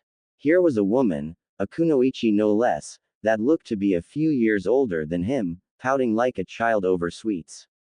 He couldn't hold back a small laugh. They stood close enough though that Anko could hear it. Narrowing her eyes she challenged, "Oh yeah, well, what was so important that you couldn't find?" This got Naruto to immediately stop laughing. The blonde knew that his quest was just as silly, and to reveal it would be embarrassing after laughing at Anko's misfortune.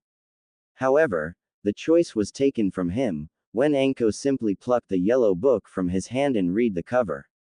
It was deathly quiet, and Naruto waited for the inevitable jibe, but it didn't come.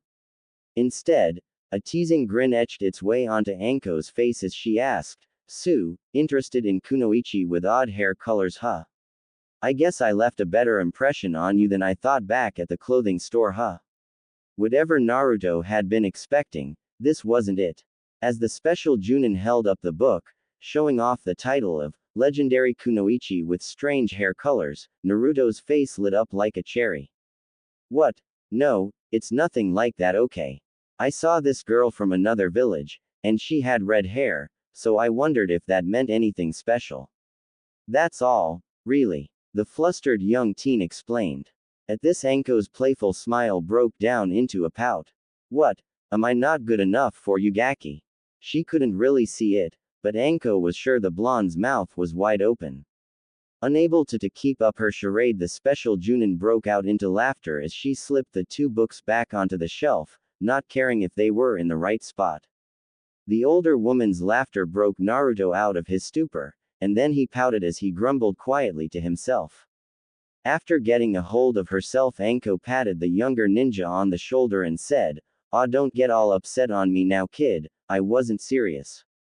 Besides, there's a height requirement for anyone who wants to make a move on me."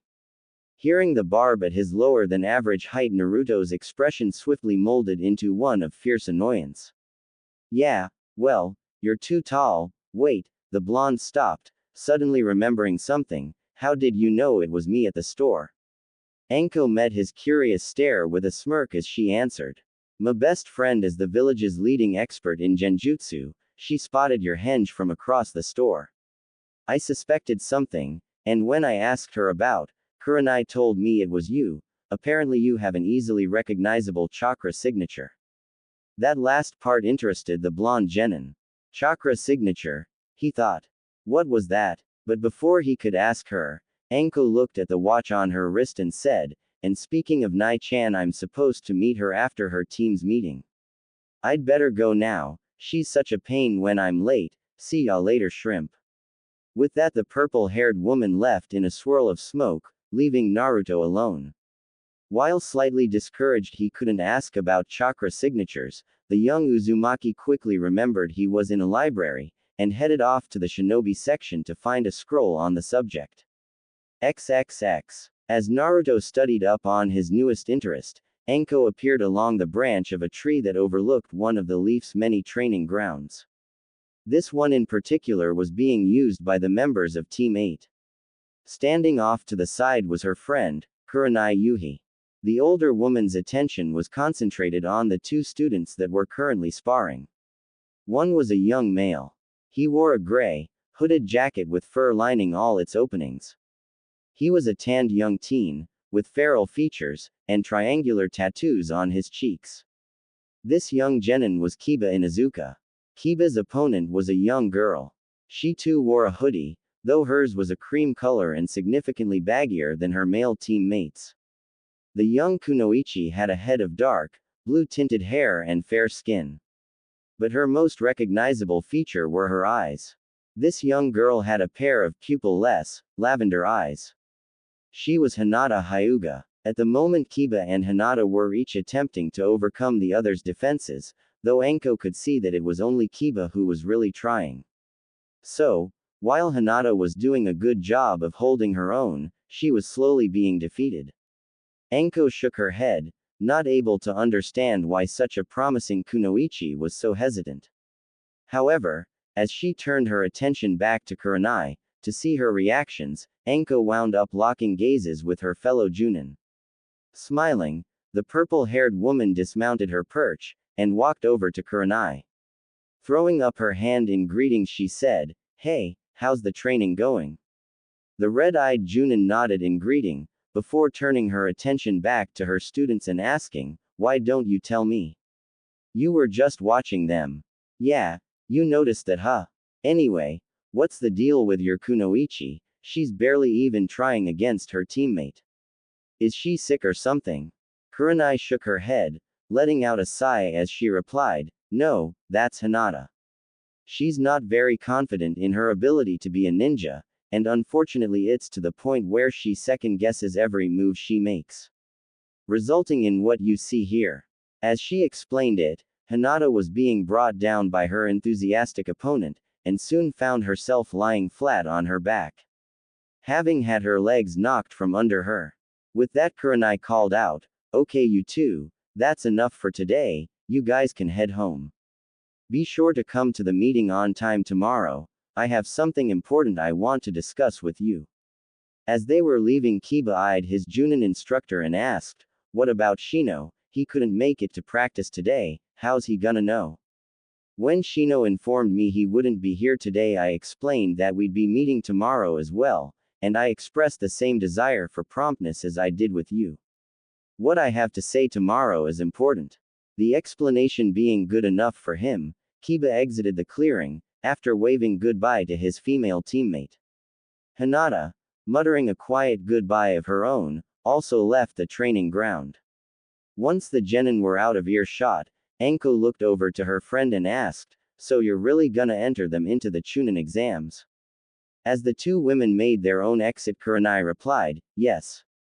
They may just be rookies, but I have faith in their ability to succeed. Each of them shows great promise as a shinobi and I truly believe they have a chance of doing well in the exams." "And how do you think they'll do against the other rookie teams?" Anko asked, her mind conjuring the image of the blonde she'd just left. "There aren't too many I'm worried about. Aside from Sasuke Uchiha and Shikamaru Nara, I don't think my team has any real competition. The other 6 just aren't up to par yet. I really can't believe Asuma and Kakashi think their teams are ready for the exams." Anko eyes the elder Kunoichi curiously, as the woman's slightly arrogant tone was unlike her, but decided the woman knew her students better than the special Junin and just had faith in their abilities. XXX. Naruto walked through the streets of his village, not really having a destination in mind, merely enjoying the lively activity and the nice weather.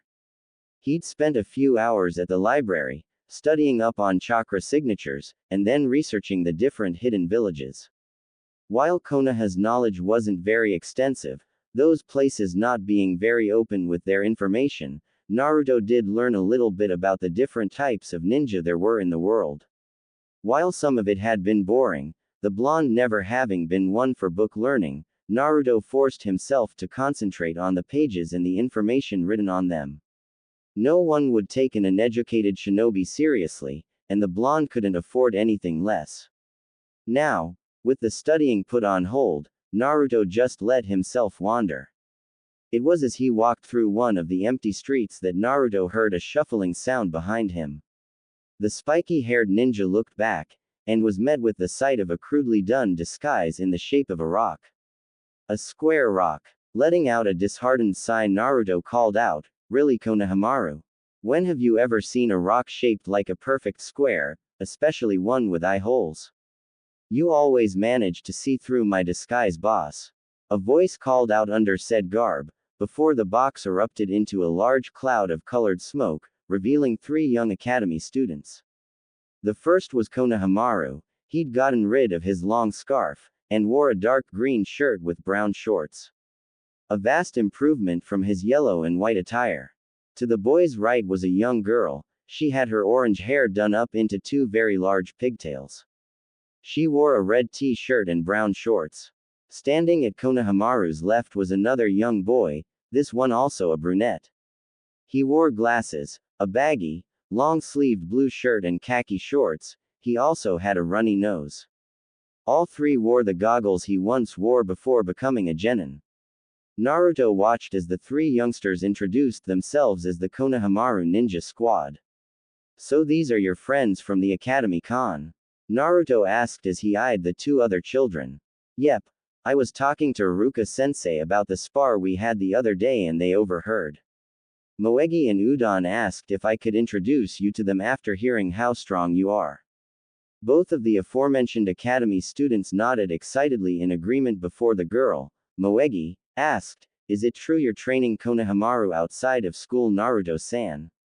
"When I get the chance, yes. I want to make sure Konohamaru gets as much help as possible so that when he becomes a genin I won't have to worry about him out in the field." Naruto replied. "So does that mean you'll teach us?" Udon asked hopefully. But before Naruto could answer, an undignified snort interrupted his train of thought.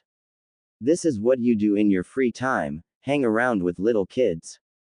The small group turned their attention to the voice that had spoken, and were greeted with the sight of Sakura walking towards them.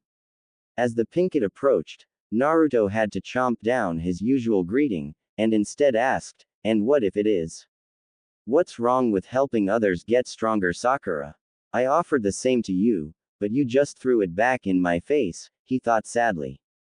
"What's wrong is you should be preparing for the Chunin exams, not playing games, Naruto Baka. I don't want you holding us back during the test."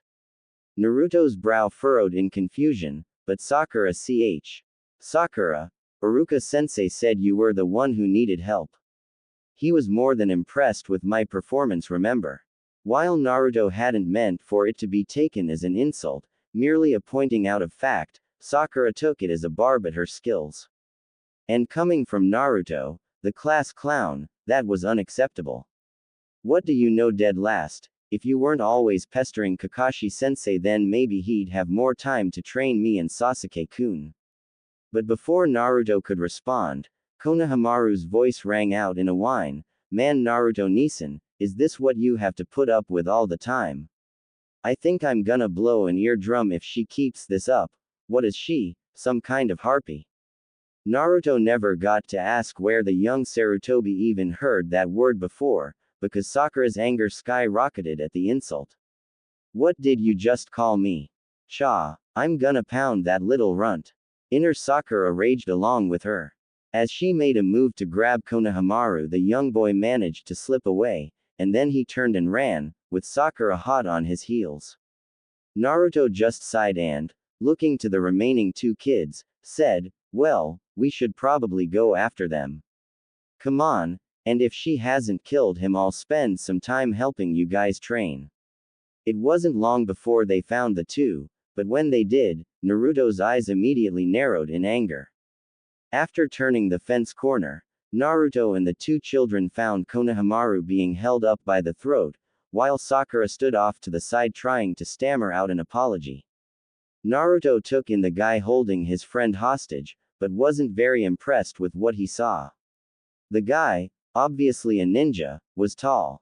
He was dressed in a black, baggy suit that covered his entire body and his face was lined with purple paint.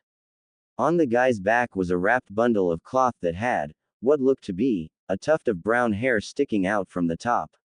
"Put him down, Kankuro. I don't feel like getting into trouble just because of your stupidity," a female voice said. This drew Naruto's attention to a girl that stood behind the now named Kankuro. She, like Anko, wore a full-body mesh suit under her clothes, which consisted of a lavender battle dress, tied at the waist by a crimson sash. Naruto noticed that she too was a blonde, though hers was sandy, and pulled back into 4 spiked pigtails. On her back she carried a giant battle fan. Konohamaru's cry of pain drew his attention back, and reignited his anger as he shouted, "You should listen to your teammate's advice, because if you don't let him go, there's gonna be trouble." The genin known as Kankuro turned his beady eyes in Naruto's direction, and with a sneer, said, "Oh great, more brats.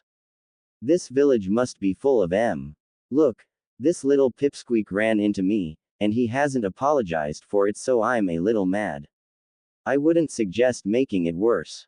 I'm giving you one last warning, let him go." Naruto replied, his eyes hardening like ice. And Kankuro did just that, only to reach behind him and pull his package from its place, and slam it on the ground. "You know what I think. You all need a lesson in manners," he growled. The blonde Kunoichi looked like she was about to say something, but before she could voice her words, Naruto vanished. "Well, you know what I think. Next time, you'd better think twice before challenging an opponent that's faster than you." A voice whispered from behind Kankuro, causing the puppet user's eyes to widen in shock. He whipped around, trying to catch his fellow genin with his elbow, but the attack missed and he was sent tumbling back after a palm strike to the chest. From his place on the ground, Kankuro seethed. Who the hell did this punk think he was? You surprised me there. I didn't think you'd be that fast, but next time I won't be caught off guard. Ouch. As he spoke, Kankuro made to get back on his feet, but a pebble to the side of the head stopped him, and drew everyone's attention to a tree beyond the fence. Sitting up on one of the branches was Sasuke, juggling another pebble in his hand. You guys are a long way from home, and way out of your league. The last Uchiha warned before crushing the pebble in his hand. Looking between the two-leaf shinobi, the sandy blonde smirked to herself. Well, if nothing else, at least the Leaf Village guys are better looking than the ones back home. But the smirk soon turned to a look of fear as she sensed him. Kankuro, get up and stop embarrassing yourself, you're a disgrace to our village. A raspy voice echoed through the area. While Sakura and the children couldn't seem to find the person, Naruto followed the two foreign shinobi's line of sight to the tree that Sasuke was seated on, and couldn't hold back his surprised look at what he saw. A red head stood, upside down, along the branch above Sasuke, who from the looks of it didn't sense the boy's presence until just that moment. The red head was dressed in a brown and black attire, with a mesh shirt underneath, and a large gourd strapped to his back. Gee Gaara, hey, it's not what it looks like. They started it, Kankuro tried to explain, but the boy, now named Gaara, cut him off. Shut up, or I'll kill you. The boy's response shocked the Leaf Ninja. He'd kill his own teammate just for talking. Who the heck was this guy? But Naruto never took his eyes off him, and followed the other boy's moves as he vanished from the tree and moved to the ground via sand shunshin. In the light, Naruto was able to make out the kanji for love tattooed on Gaara's forehead. I'm sorry for my teammate's idiotic behavior, Gaara said, breaking Naruto from his observation. I warned them about acting foolish while visiting your village, but it seems they didn't take me seriously. I'll correct that behavior soon, and there won't be any more problems, I assure you. Wary of the trio, but not wishing any harm to come to the two troublemakers, Naruto said, No, it's alright. We should have paid more attention to where we were going, it's us who should be apologizing. It seems Gaara could read his mind, because his next words were an introduction. My name is Sabaku no Gaara, and you? Naruto Uzumaki. I take it you're here for the Chunin exams then? Yes, and I look forward to facing you in them, Naruto Uzumaki. With that, Gaara turned and began walking away, giving a non-verbal signal to his teammates to do the same. What nobody noticed was the trio staring down at them from atop a roof nearby. XXX. The next 4 days passed much the same for Naruto as the first, only significantly less drama. He woke up, went about his morning routine, then headed to the library to do some studying.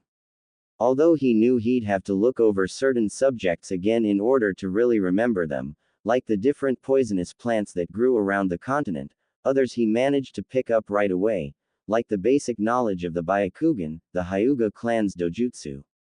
However, with his inability to train, Naruto became anxious as the days passed. The blonde practically bounced in his seat while eating as he thought about the Chunin exams. Then, finally, the day came. On the morning of the Chunin exams, Naruto leapt out of bed with a loud cheer. Yes, finally, the Chunin exams are here. I finally get to show everyone what I'm made of. The blonde's excitement was quieted when his eyes landed on Kubikiribocho, which he'd settled next to his bedroom door the night before.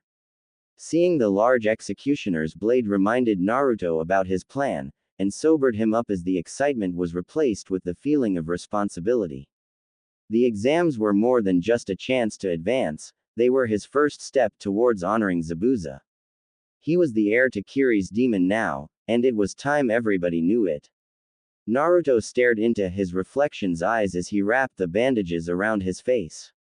Sapphire gems were hardened with purpose, and his muscles twitched in anticipation of the obstacles to come. Once Naruto was finished with his face, he looked over the rest of his uniform, making sure he was all set to go. His hooded vest was clean and zipped to the top. From the waist down, his cargoes were fitted, and the weapon pouches were filled to the brim. The blonde's weights being left forgotten, as he wanted to be ready for anything that day. Finally, Naruto looked behind him using the mirror, taking in the sight of his sword, and nodded. It was time to go. As he roof-hopped over the streets of Konoha, Naruto thought about the competition he'd be facing.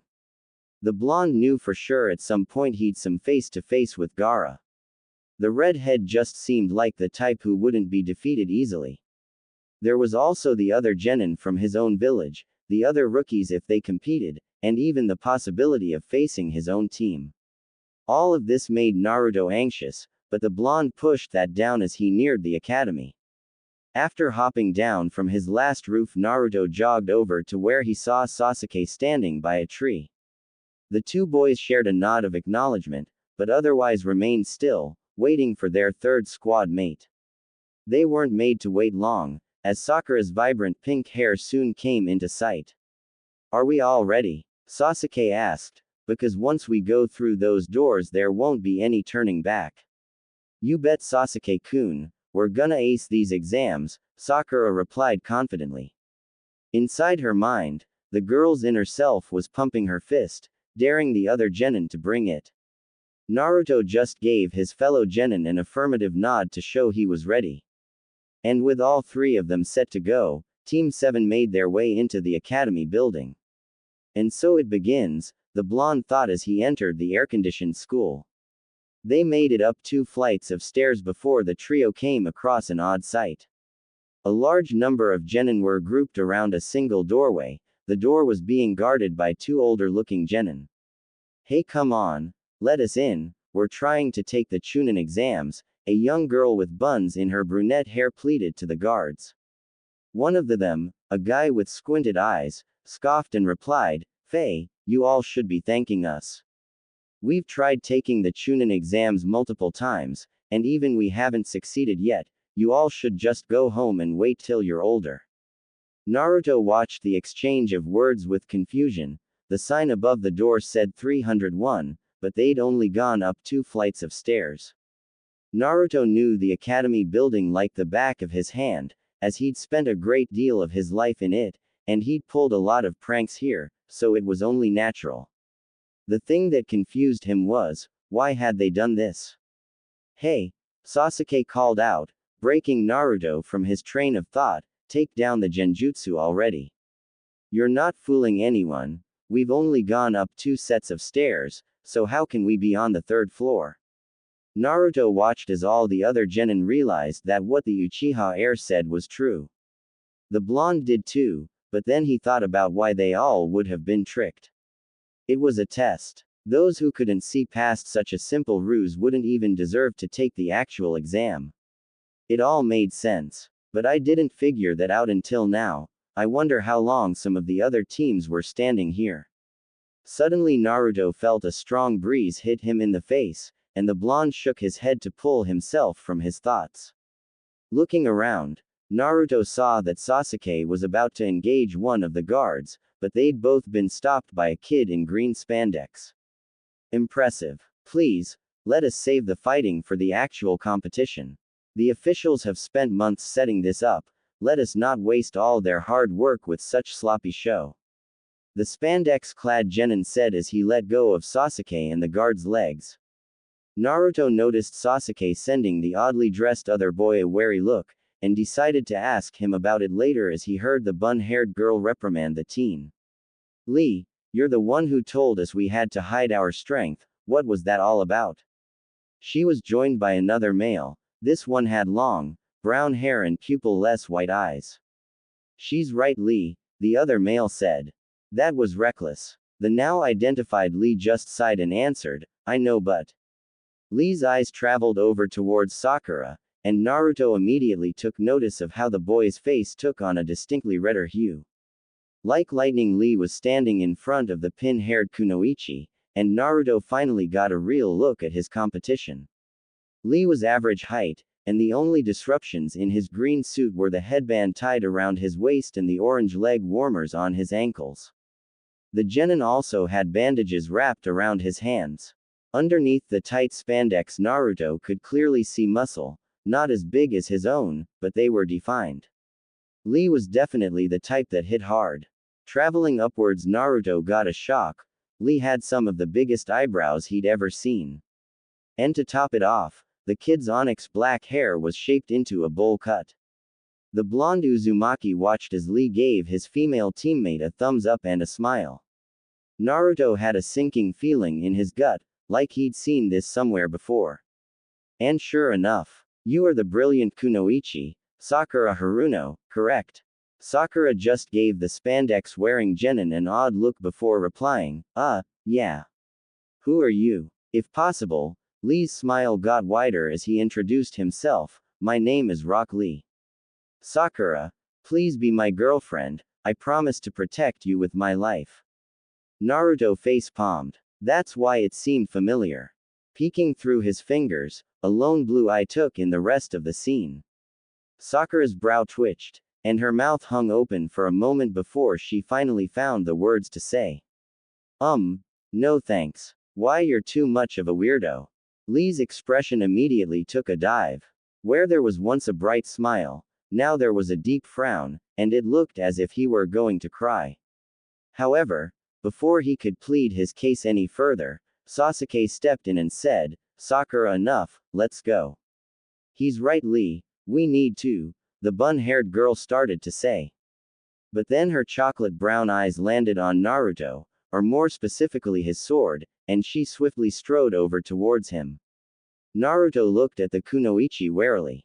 She had a deeply concentrated look on her face, and her brow was heavily furrowed. Can I help you with something? Yeah, you can. You can tell me how you managed to get a hold of the Kubikiribocho. That's one of the Mist's legendary swords, and they're only given to members of the Seven Swordsmen of Mist, so I'd love to know how a leaf genin got his hands on it. Naruto's eyes immediately hardened at the reminder of Zabuza's death, but in the back of his mind a question formed, who were these seven swordsmen? Kakashi had mentioned them back in Wave, but Naruto hadn't any real idea of who they were. Filing those away for later, maybe Kakashi-sensei would offer an explanation. The blonde turned his attention back to the Kunoichi in front of him. Her expectant look irritated him. It was like she was demanding answers, as if she had a right to know. You know what? Naruto finally replied, you can just keep wondering. Because as far as I'm concerned that information's on a need-to-know basis. As in, you don't need to know. Come on guys. With that, the young swordsman began walking away with his team. Or at least they would have, if another voice didn't stop them. Hey you, Mr. Rude, what's your name? Team 7 turned around again, this time to be met with the sight of the long-haired boy. He, like Naruto, wore a hoodie and cargos, although his were cream and brown respectively.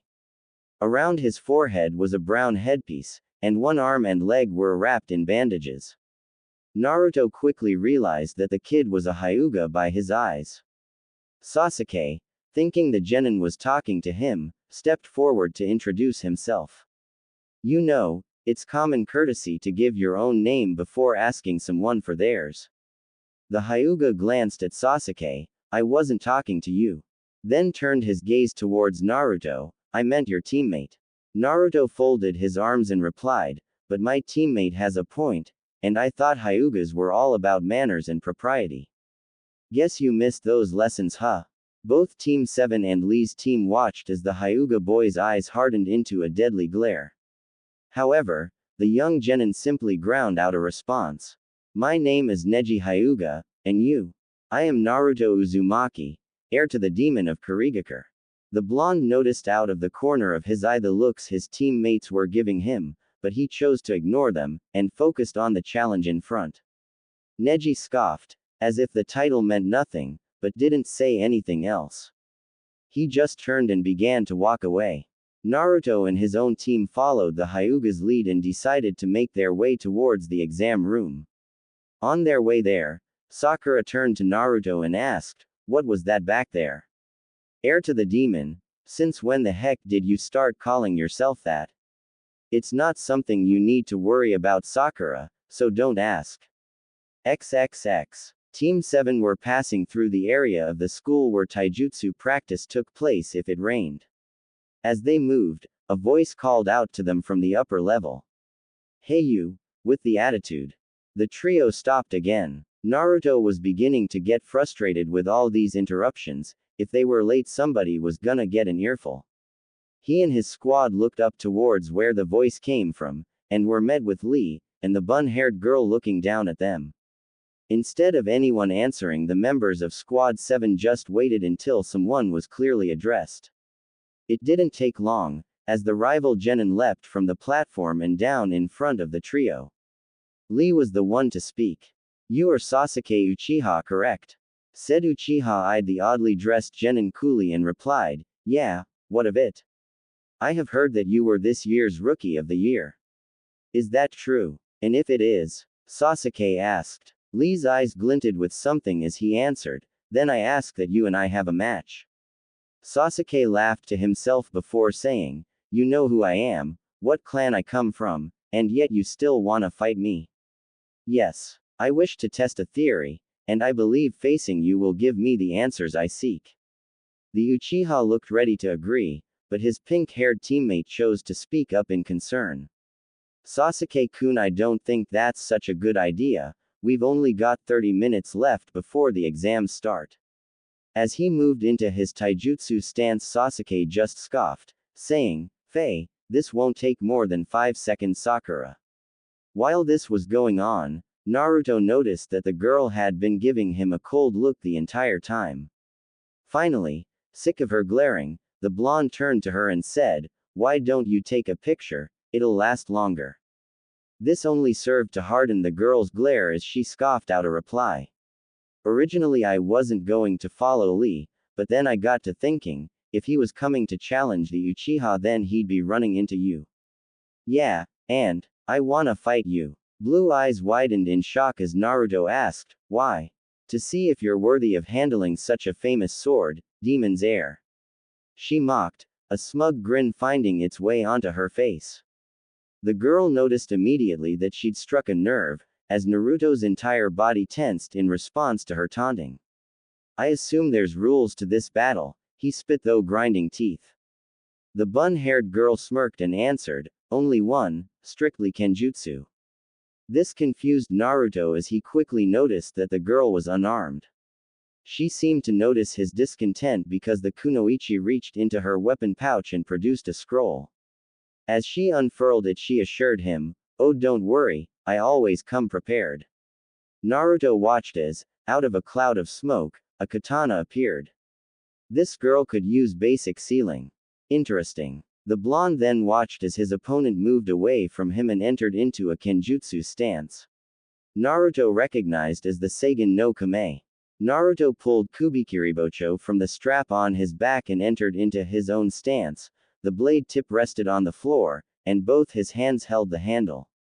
With his short height, the blonde knew he looked funny with such a large sword, but he hoped his new look helped make up for it. Tenten, the girl suddenly said. Her opponent raised a brow in confusion, so she elaborated. My name, it's Tenten. I want you to know the name of the person that beat you after this is all over. Tenten's snarky explanation sparked Naruto's ire, and his muscles flexed with the desire to pummel the girl into the ground for her constant disrespect, but instead he simply growled out a response. Whenever you're ready to try, I'm ready to put you in your place. Pushing off her right foot, Tenten rushed her male opponent. One could see the confidence in her eyes as she moved. She believed she'd already won the match. As she got within range, the brunette thrust her katana forward, and hit empty air. As Tenten got close, Naruto's sharp eyes watched his slower opponent move to strike. Quick as a flash, the blonde ran the blade of his own weapon into the ground, and used the handle to spring himself up and over the bun-haired girl. Once he was behind her, Naruto heaved the giant blade out of the wooden floor, and sent it swinging back so the flat of the sword would make contact with Tenten's blind spot. Only her training with Guy-sensei saved the girl from being hammered, as she used her speed to evade the slower attack. Tenten ducked the blow, then aimed to pierce Naruto's thigh, but missed again when her attack was deflected by the blonde's ankle. The strong material of his sandal enough to stop a glancing blow. Unfortunately, she was wide open for the kick that landed against her chest and sent her rolling back. Coming to a stop, Tenten pulled herself back up to her feet, and angled the blade parallel to her face, the tip pointed towards Naruto.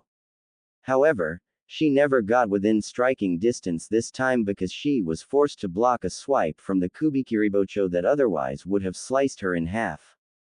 Tenten's feet couldn't hold their ground though under the unanticipated strength of the blow, so she skid across the floor, before she managed to channel chakra to her feet and stop herself. But Naruto wasn't done. As soon as his opponent stopped moving, the blonde lifted his sword into the air, and then brought it down in a crushing blow. The bun-haired brunette managed to block this strike as well, but the power knocked her to the ground. She held herself up on one knee, her face contorted in effort. As he continued to push, Naruto explained their positions. While you may have more experience than me, and know more forms, I make up for that with my superior speed and strength. You're too slow to get inside my guard, and too weak to handle my attacks. Maybe next time you'll think before insulting me. The rest of the world doesn't know it yet, but I will become the next demon of the mist, and there's no way someone like you is gonna stop me. With that, in a surprising burst of speed, Naruto swung his sword down then up, and knocked its flat side against Tenten's chin. The girl's feet left the ground, blood and spit flew into the air, and she slammed into the wooden floor with a thump. Lee was by his teammate's side in an instant, helping her to sit up and checking on the girl's well-being. Are you alright, Tenten? Are you hurt? I'm fine, the young kunoichi snapped. She sent a glare over in Naruto's direction. Naruto just scoffed. Faye, don't get your panties in a twist, you can't really believe that I'd just carry this around to look cool. I respect the Kubikiribocho, as well as the man who wielded it, and it'd be a dishonor to both if I let the sword go to waste. Tenten just huffed, but silently felt her respect of Naruto rise at his response, before turning away from the blonde, and asked Lee if he'd gotten his match with Sasuke. The bull-haired genin answered no, and that they'd been watching her match with Naruto. Well, you've still got time, Naruto intervened. My match didn't take very long, looks like only a little over a minute, you and Sasuke can still fight. Lee looked back toward his opponent, and when Sasuke nodded in agreement, they both moved to face off. The spandex-wearing shinobi entered into a taijutsu that Naruto hadn't seen before, one hand behind his back in a fist, the other out in front. Sasuke entered his family taijutsu's first stance, then rushed his opponent. Much like Tenten, Sasuke believed that he'd win the match by overwhelming his opponent with what he thought was superior speed and skill. Once he was in range, the Uchiha opened with a roundhouse kick. But when Lee ducked that, Sasuke tried to follow up with a jab to the face. Lee parried it. After knocking aside Sasuke's jab, Lee decided to go on the offensive. he struck out with his own jab. Unlike with the raven-haired Uchiha, this punch connected, as well as the one that followed to the gut. Lee's punch had so much power, the attack sent Sasuke skidding across the floor. As Sakura rushed to his side, asking if he was okay, Naruto looked at Lee in amazement. He'd watched the fight from the beginning. Sasuke's moves were easy to follow, because they were predictable, but when Lee moved, Naruto could barely follow it. The kid was so fast. One thing the blonde noticed, that he knew Sakura hadn't, was that Sasuke had tried to block the two punches. He had shifted his body, ready for them, but the attacks connected before he could do anything else. Seeing Sasuke back on his feet, Naruto watched his teammate as he activated the Sharingan. The blonde saw the confident smirk on the Uchiha's face, but it didn't give Naruto any new sort of hope. He didn't believe the dojutsu would save his teammate. And he was right. Team 7 was shocked when they reached room 301 and saw their Junin instructor waiting for them. Kakashi looked over his team as they came closer and inspected them for any signs of nervousness. He found none, but what he did see quickly caught his interest. Sasuke was sporting some interesting bruises on his face. What happened? He asked. The Uchiha didn't say anything, he simply huffed and looked away. And while Sakura attempted to console her love interest, Naruto took it upon himself to explain. The jerk got his butt kicked by your rival student. Sakura immediately turned a harsh eye in the blonde's direction and seethed, "Be quiet, dummy, Sasuke-kun did not get his butt kicked. That guy just surprised him is all. Next time Sasuke-kun will be ready for him, and then he'll be toast."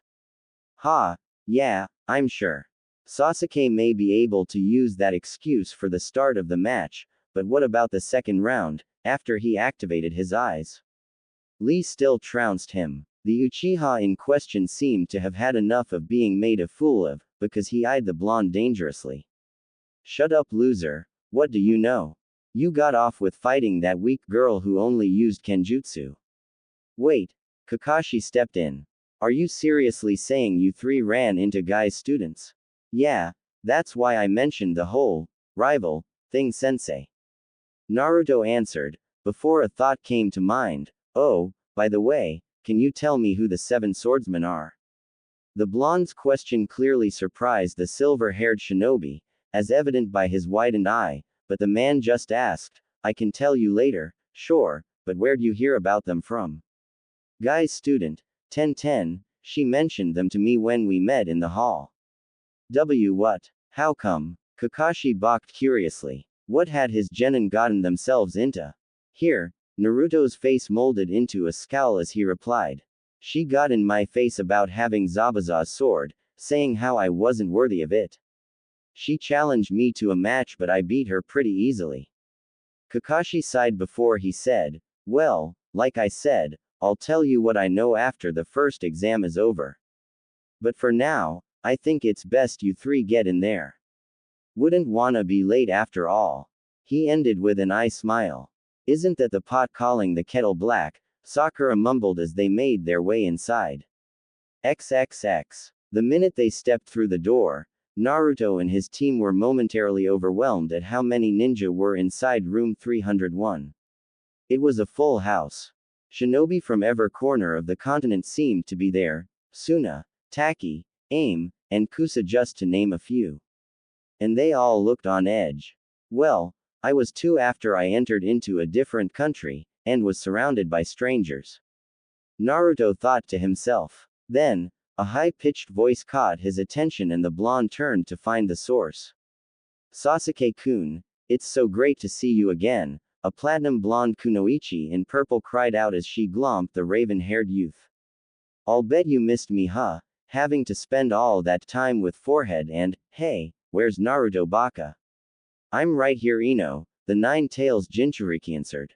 The girl, Ino, looked over in her fellow blonde's direction and her mouth dropped open at the sight that greeted her.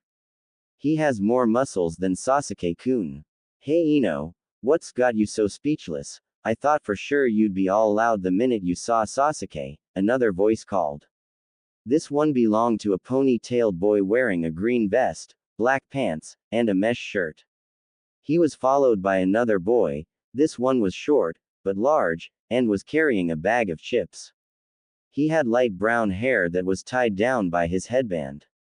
I think it had something to do with me Shikamaru, Naruto told his fellow genin. When the now named Nara heir turned his eyes, his reaction was similar to Ino's, only the male genin managed to pull himself together and asked Naruto about his new look. It's a long story, and I know how much you hate those Shikamaru, was the blonde's reply. Ha, he can change his look all he wants, it still won't save him from me and Akamaru, boasted a new voice. This one belonged Kiba, who had his Ninken Akamaru riding atop his head. He was followed by Hinata, and his second teammate Shino. Much of Shino's body was covered by a long coat, the collar even hiding much of his face, but one could clearly see the pale skin of his face from the little bit shown. Shino was also the tallest rookie, with a head of wild dark brown hair. I'd be careful Kiba, this isn't the academy, your placement isn't based on some stupid paper test. Out here it's all about skill. Naruto replied coldly. He'd never liked Kiba.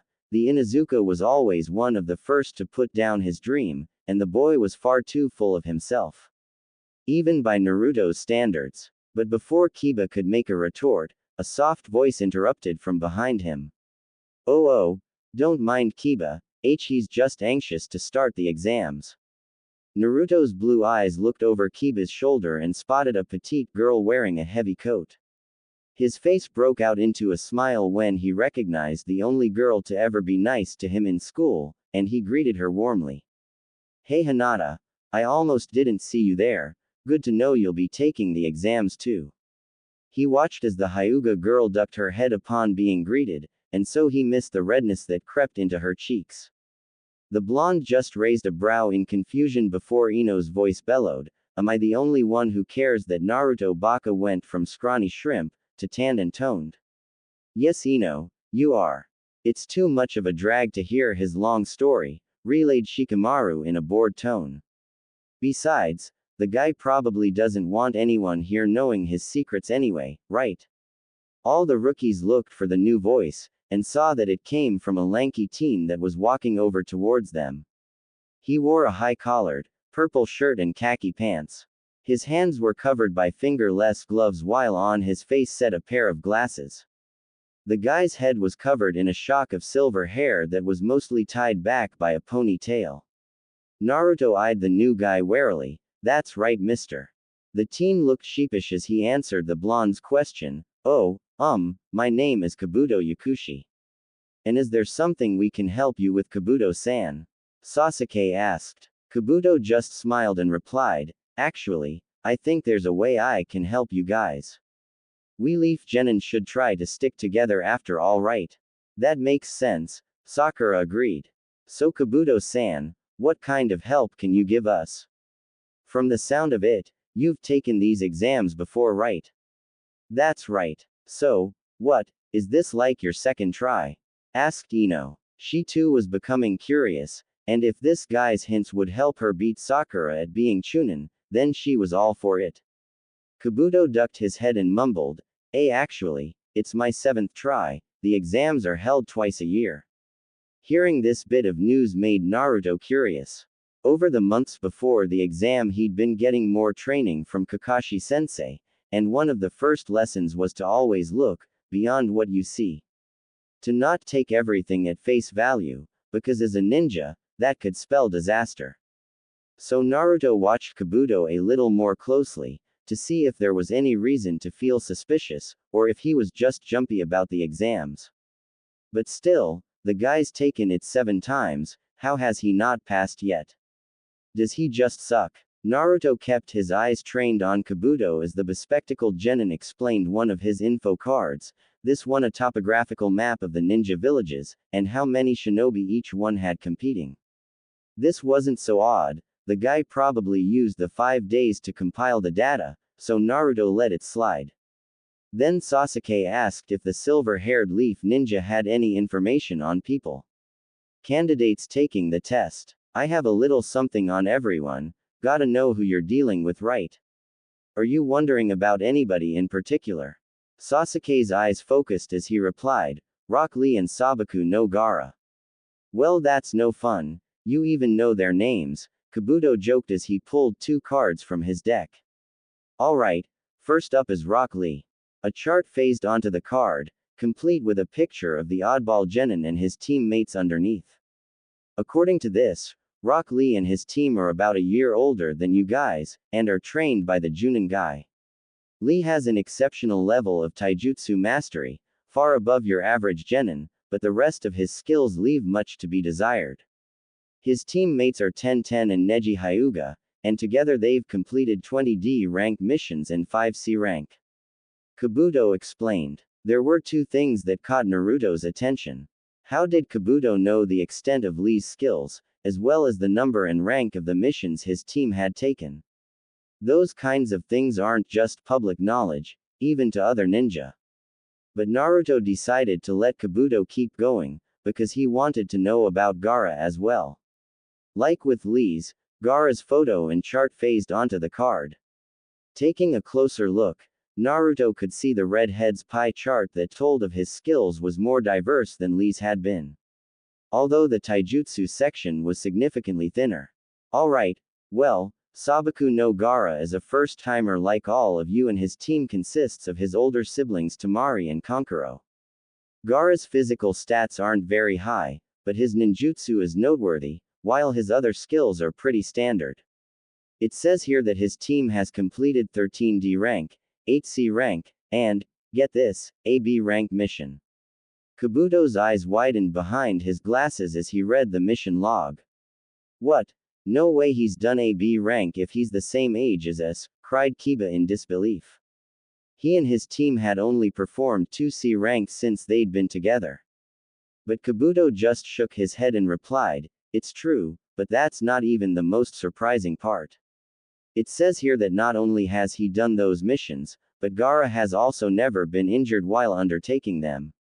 Many of the genin's eyes nearly fell out of their heads at that bit of news. A genin performing AB rank without getting touched. There weren't Chunin, or even many Junin, that got away with no injury. So how did this kid? However, one genin's eyes didn't widen, but narrowed, as he looked upon the scene. Naruto's senses were on fire with alarm. That kind of knowledge couldn't have been learned inside the village. And there's no way this guy was old enough to be issued a bingo book, which would probably label Gaara as a C rank threat. So how did Kabuto know those things? This just proves that there's something funny about this guy, knowing a foreign team's mission history while you're just a genin, not a chance. However, he didn't call the silver-haired youth out on it, because he didn't know just who this Kabuto Yakushi really was. But he'd find out. Then, Naruto's eye caught a glimpse of something, and the blonde slightly turned his head to see what it was. A team of genin were moving through the crowd, and from the looks of it, Kabuto was their target. But before Naruto could call out a warning, Kabuto moved, and evaded the initial strike. Well, at least I know he's no slouch. Yet just as he thought this, Kabuto dropped to his knees and vomited on the floor. Blue eyes doubled in size as Naruto wondered what happened. The bespectacled genin made a clean dodge, so what hit him? Then a voice echoed through the room, drawing the blonde's attention. Why don't you put this on one of your little cards? The Sound Village is gonna dominate this whole exam. You Leaf Ninja don't stand a chance. Naruto eyed the shinobi that had spoken. He wasn't the one that attacked Kabuto, but the Jinchuriki didn't like him. He was annoying. The guy had a head of wild, spiky hair similar to Kakashi Sensei's, and he wore a baggy, tan shirt with the kanji for death written on it with gray camo pants and scarf. Before Naruto could take a look at the other 2 sound ninja though, a collection of smoke clouds appeared around the room. When they all faded, the large crop of genin were surrounded by several Chunin rank leaf shinobi. Naruto recognized Katetsu and Izumo among the ranks. And standing in front of the chalkboard, was a large man in a navy blue trench coat and his headband worn like a bandana. The guy had scars etched across his face, and harsh, black eyes. Alright, that's enough, he yelled in a guttural voice. You three genin from Odo better settle down, before I have you thrown out on your asses. The spiky-haired loudmouth gave the older man a disrespectful look and snarked, yeah. Well, who the hell are you to tell us what to do? Scarface just smirked, a twisted look that promised suffering for those that crossed him. I am Ibiki Morino, proctor of the first exam, and from this moment on, your worst nightmare. XXX. Every genin in the room looked to the man that had introduced himself as their proctor. Some looked at him in fear, while others looked at him with indifference. Too bad for him. I'm not afraid of dreams. Naruto fell into the latter category. Now, before I begin to explain the rules of the first exam to you all, I need everyone to form a line and pull a slip from this box. The number on the paper corresponds with one of the seats in this room. That seat is where you'll be sitting for the written exam.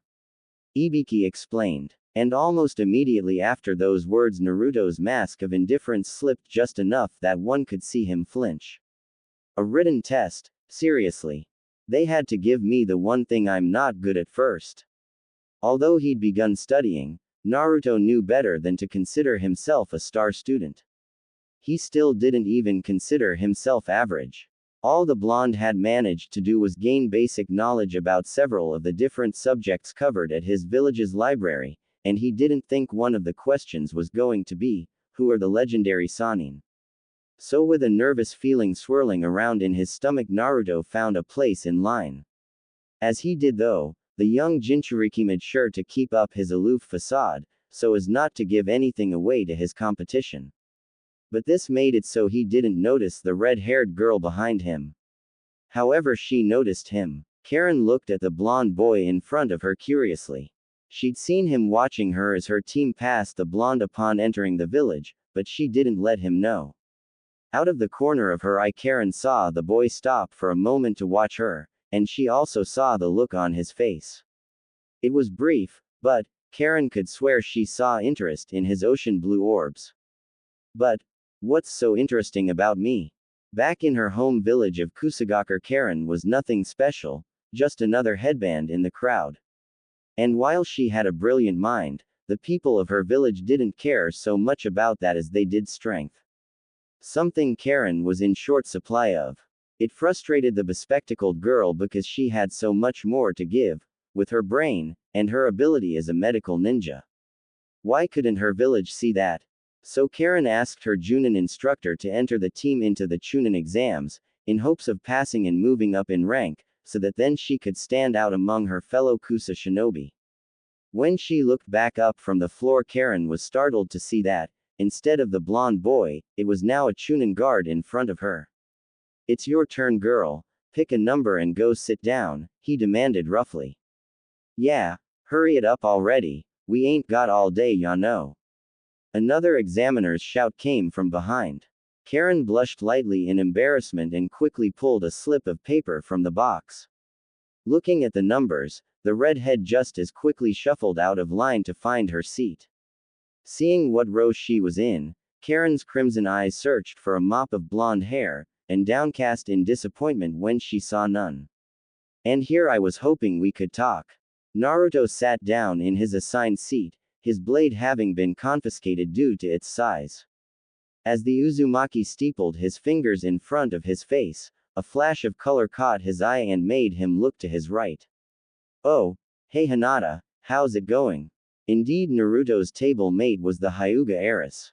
And upon being addressed, the young girl's face flushed a light pink.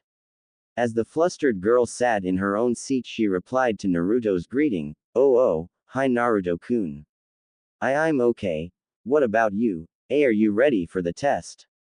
Naruto smirked, and his voice cheerful. You bet, this'll be easy. Hinata just smiled shyly in the blonde's direction, her silent fear of doing poorly being assuaged by her idol's exuberant confidence. In short order, they were soon given their tests, face down, and told not to turn them over until after the proctor had explained all the rules.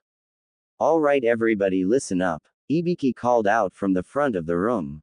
As I've already mentioned, this is a written exam, but it will be unlike any other test you may have taken back in the academy.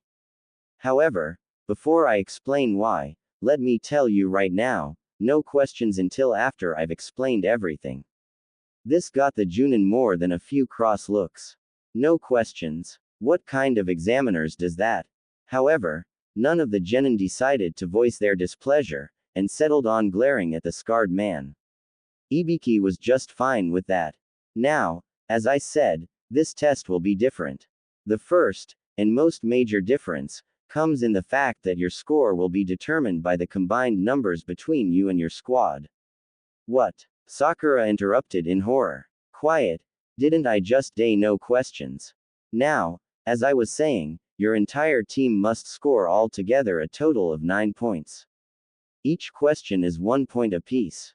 Meaning that all it takes is one person scoring high enough for your team to pass. However, should just one member of the team get a 0, then the entire team fails. Ibiki had to hold in his laughter as he watched the pink-haired girl that interrupted him slam her head on the desk. Naruto's eyebrow twitched incessantly at that bit of news, but didn't let it distract him from listening to the rest of the rules.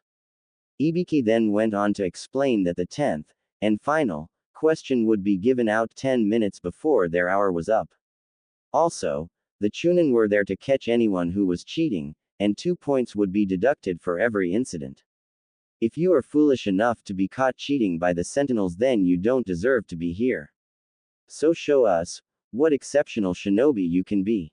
And with that, Ibiki announced that the test had begun. The moment he flipped his paper over, Naruto knew he was in trouble. The first question asked him to break some kind of code, and that would have been easy, had he not gotten kicked out of class so often. He tried, Naruto really did, but he just didn't have enough knowledge on the subject to crack it. From there it only got worse. Naruto decided to skip the question and try to find one he could answer. Unfortunately, it seemed like the code breaking was the easiest one, because from there the questions wanted complex math and theoretical problem solving. All things Naruto wasn't very good at. Damn it, what am I going to do? If I don't get at least one question right, then my whole team fails. But how was he expected to answer questions about things that weren't covered in the academy? Thinking back to his days in school also made the frustrated genin think about the written tests he took there. Ibiki had made sure to mention that the two were different, and then went on to explain the grading system. But that wasn't the only difference, Naruto realized. The proctor had said that was the first difference, not the only one. And this made the spiky-haired genin think about the point deduction system. Back in school, kids caught cheating failed immediately. So why only deduct points now, during such an important test? This made Naruto think of the last thing the scarred Junin said before starting the test. About how anyone foolish enough to be caught cheating wasn't fit to be at the exams. And that's when Naruto realized the truth. He was supposed to cheat. The test wasn't about having all the answers, but about being able to steal them without getting caught. It was like a mission, one that required stealth and cunning. At this, Naruto relaxed. Stealth was something he had been training in all month since he'd been back. But using the hidden mist jutsu was too obvious. There's no way I could get away with that in here. I'll have to try something else. With that thought in mind, Naruto let just his eyes wander slowly around the room, trying to see how other genin were getting the answers.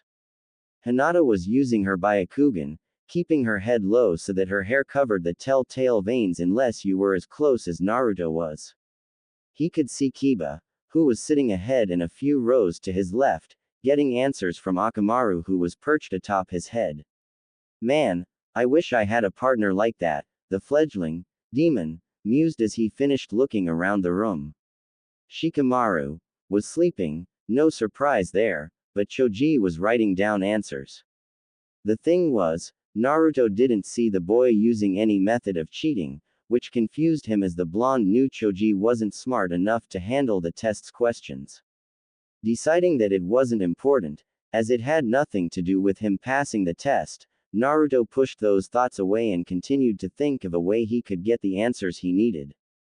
But before he could, the young genin leaned his head to the side, so as to avoid a kunai that sailed through the air. With a thunk, The sharpened weapon dug into the table behind him, and Ibiki's voice called out, "Number 53 failed, numbers 73 and 22 are dismissed as well." XXX. Karen watched as the trio of genin were tossed out of the room kicking and screaming, each one bellowing about being treated unfairly, and how they didn't cheat. But Karen saw him, her pupil-less crimson eyes were sharp, and she'd caught number 53 5 times. Meaning the Chunin definitely saw him. She had finished the test after the first 10 minutes and now was just waiting for the 10th question. This was where her brilliance showed. The questions were easy for someone like her. Unfortunately, she couldn't say the same for her teammates. Karen had flipped her paper over, signaling that she had finished, and had carefully eyed both males on her team. They were both trying to cheat. Karen sighed when she saw this. She tried multiple times to teach her squad about the theories and mathematics required for the test questions, but they just laughed in her face, brushing her aside and saying that none of it would help any out in the field. This was why she wanted to become Chunin, so that no one would ever put down her ideas and strategies again. XXX. The smirk on Naruto's face was one that used to spell doom for anyone he decided to prank, but now, the bandaged genins looked told of a different kind of trick. He'd found a way to get his answers. And I won't even have to move from this spot. Naruto's left hand covertly formed into the same hand sign he used when activating the hidden mist jutsu, then the blonde closed his eyes and concentrated. High up above, beyond the sight of the sentinels, a small fog swirled near the ceiling. The mist moved like this for another minute, water particles in the air continuing to gather towards it, before finally a cloud the size of a plate hung in the air. But Naruto wasn't finished yet. Next, he imagined the cloud reforming into just a plain puddle of water, but in a flat and oval shape. A tick in the blonde's mind let him know it had finished. With that, Naruto acted as if he needed to stretch, and when he opened his eyes, a liquid mirror was reflecting the image of Hinata's paper. Answers and all. Ha! I did it. I wasn't really sure that would work since I'd never tried it before, but I figure it's the same as making a dragon out of water, you just gotta think of the shape in your mind. With his plan a success, Naruto went to work copying every answer he could see, until finally, he had all 9 answers written down. Even if some of them were wrong, all he needed was one. Now all he had to do was worry about the 10th question. Looking over at the clock, Naruto saw that he still had 10 minutes left until Ibiki would call time. After flipping his paper over, seeing the blank space reminded the blonde of Kabuto's cards. I should have Ibiki-san report him to the old man. That 10 minutes passed quickly, and before he knew it, Naruto's ears were assaulted by Ibiki's gruff voice as it echoed throughout the room. Alright, time's up. It's time for the 10th question. Naruto flipped his test paper over and eyed Ibiki as the man got ready to give out the final question. But when he saw the man's eyes gleam with a haughty light, the spiky-haired Jinchuriki knew that what was coming was more than just some test question. Once he saw that everyone was paying attention, Ibiki began to speak. Now that everyone's ready, let me explain how this is going to work. Each of you has a choice of whether or not to be given the 10th question, it's not mandatory. Seeing looks of confusion, but also of hope, the Junin decided to make everything clear. However, if you choose not to be given the 10th question, then the other 9 are invalid and you will be asked to leave. What? Kiba cried out as he stood from his chair. What kind of stupid rule is that? Of course we'll take the question then.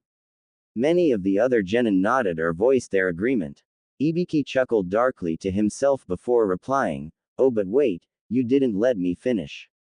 For you see, for all those who choose to be given the final question and get it wrong, they fail, regardless of their previous scores. This was swiftly met with cries of anger and indignation, but Ibiki quickly shut them up and continued to explain the rules. Enough interruptions. The next person to talk before I've finished giving instructions will be thrown out along with her team. Now, as I was saying, failing the final question not only ends the exams for you now but also for the rest of your life. You will never be allowed to take it again. So those are your choices. play it safe and quit, or make an attempt that could lead to utter failure. Naruto watched as, after the rules were given, several hands began to raise into the air and genin voicing their desire to quit. The number of shinobi seemed to drop like flies as 3 at a time the room emptied out. As he turned to get a better look around though, Hinata caught his attention. Hinata had her head down, and her shoulders were slumped. The young heiress was shaking like a leaf and Naruto could see her wide, unblinking eyes as they swam with fear. Looking down at her hands, Naruto saw that one clutched her pant leg with bone-crushing terror, while the other trembled, hovering as if she were about to raise it. She was going to quit. Hinata-san. Naruto eyed the girl with disbelief. She was really going to give up. This was only the first test. But then the blonde remembered that the kunoichi sitting next to him was never good at being pressured. She didn't like being put on the spot, and tended to fall under the weight of the moment. So, with what he hoped was humor in his voice, Naruto leaned over and spoke quietly in Hinata's ear. Man, can you believe these guys? What a bunch of wimps. I mean, it's only the first exam and they're already quitting. But I guess everyone can't be as great as you and me, huh? I bet after this, the rest of the exams will be a cakewalk. He saw how once he spoke Hinata's trembling stopped. She jerked from the sudden interaction, but the young girl remained stagnant, never looking over at Naruto. But she didn't have to, because he'd seen the change in her eyes. Where once there was fear and a desire to run away, now in its place was a small light of determination that burned like a candle. Let's just hope it doesn't flicker out during the second test, because I may not be there to relight it, Naruto thought to himself as he pulled away. With his fellow rookie safe for the moment, the blonde Jinchuriki turned his attention back towards the front of the room, and saw the proctor smiling. By now, it seemed as if all who were going to give up had done so. As he looked out over the remaining crowd, Ibiki counted 45 individual genin, 15 teams had passed the first exam. Smiling in satisfaction at a job well done, Ibiki cleared his throat and addressed the remaining candidates. Is that all who want to quit? When he didn't see any more scared faces, he continued, very well then. For all of you who have remained, congratulations, you've passed the first stage of the Chunin exams. This was met with the expected response. Disbelief. Many of the remaining shinobi squawked about how twisted Ibiki was, while others asked about the point of the 10th question. Ibiki went on to explain that there was no real 10th question, it was another test. From there he confirmed what many of the test takers knew, that the real objective was to cheat without being seen, and that during a mission to gather information it's the team's job as a whole to succeed. Which was why they were scored together, and the single 0 represented a teammate's death. Then he explained the final test. The 10th question was a way to gauge who was truly ready to be a shinobi, someone willing to risk everything for the sake of their village. Because when your cage gives you a mission, you don't back out of it, you accept it with the understanding that it is being done to further ensure the safety of your home. Any unwilling to put their village first didn't even deserve to wear their headband. But seeing as you all have stayed, it means that on some level you already understood this, and for that, your villages. Ibiki's speech was cut short though when the window to his right burst open in a shower of glass, and a large ball of cloth hurtled its way inside. The bundle exploded in the front of the room and became a display, hung up by kunai that dug into the floor and ceiling. All the genin looked on at the purple tarp that read, Second Chunin Exam Proctor, Anko Mitarashi, is here. Only Naruto's face broke out into an expectant look. Seconds later another ball rolled through the window, only this time when it unfurled it was a person. Anko stood in front of her banner, hands on her hips, and a smirk on her face. All right you brats, you've had it easy until now. My name is Anko Mitarashi, and I'm the proctor for the exam that's gonna either toughen you up or tear you down. Her entrance was met with a silence so profound one could practically hear the wind as it sailed lazily in through the broken window. Ibiki stepped out from around the large banner and grouched, Anko, you're early, again. Anko's face broke into an embarrassed scowl at her fellow Junin's words, but it was quickly morphed into a look of curiosity when she heard the sound of someone clapping. It was slow, and when Anko looked around the room, she saw that it was coming from Naruto. The blonde had a brow raised in amusement, but she couldn't see much else because of the bandages around his face, but it was enough for the purple-haired special Junin. A wide smile found its way past the confused stare as Anko addressed the young Uzumaki. "Hey Gaki, glad to see you pass the test." His applause coming to a stop, Naruto replied, "Thanks, it wasn't too hard though honestly.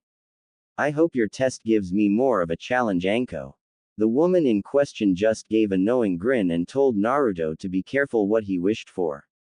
Then she noticed how many genin were left, and her face dropped into an annoyed pout. "Ibiki, what's this? 45 genin? You really did go easy on them this time, huh?" Ibiki just chuckled, "Or maybe we just have a stronger crop of candidates this time around." "Yeah, right," was Anko's answer to that. "Okay, now that introductions are out of the way, I want all of you to meet me at training ground number 44 tomorrow at 8 a.m. sharp." With her instructions given, the grinning Kunoichi disappeared via Shunshin, leaving Ibiki to dismiss the remaining teams. Once all the remaining teams were ushered out of the testing room, Ibiki went around to collect all the papers. As he went, he noticed that some had managed to answer all the questions, while some could only get answers to about half. It made the interrogation expert laugh when he saw that Sabaku no Gara only answered a single question.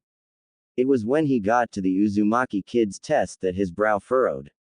While it wasn't uncommon for genin to doodle on the back of their paper, it was uncommon for them to leave messages for the proctor to read. "Ibiki-san, I left this note because wanted to ask a favor from you. I'd like for you to inform the Hokage about a genin I thought was suspicious. His name is Kabuto Yakushi. Although he may be a leaf ninja, I just get an odd feeling from him. Kabuto-san had information on other candidates, from a different village, that doesn't seem like it'd be accessible to someone outside that village's walls. I may be wrong in my suspicions, but I'd rather be safe than sorry." The scarred man's face was set in a grim frown.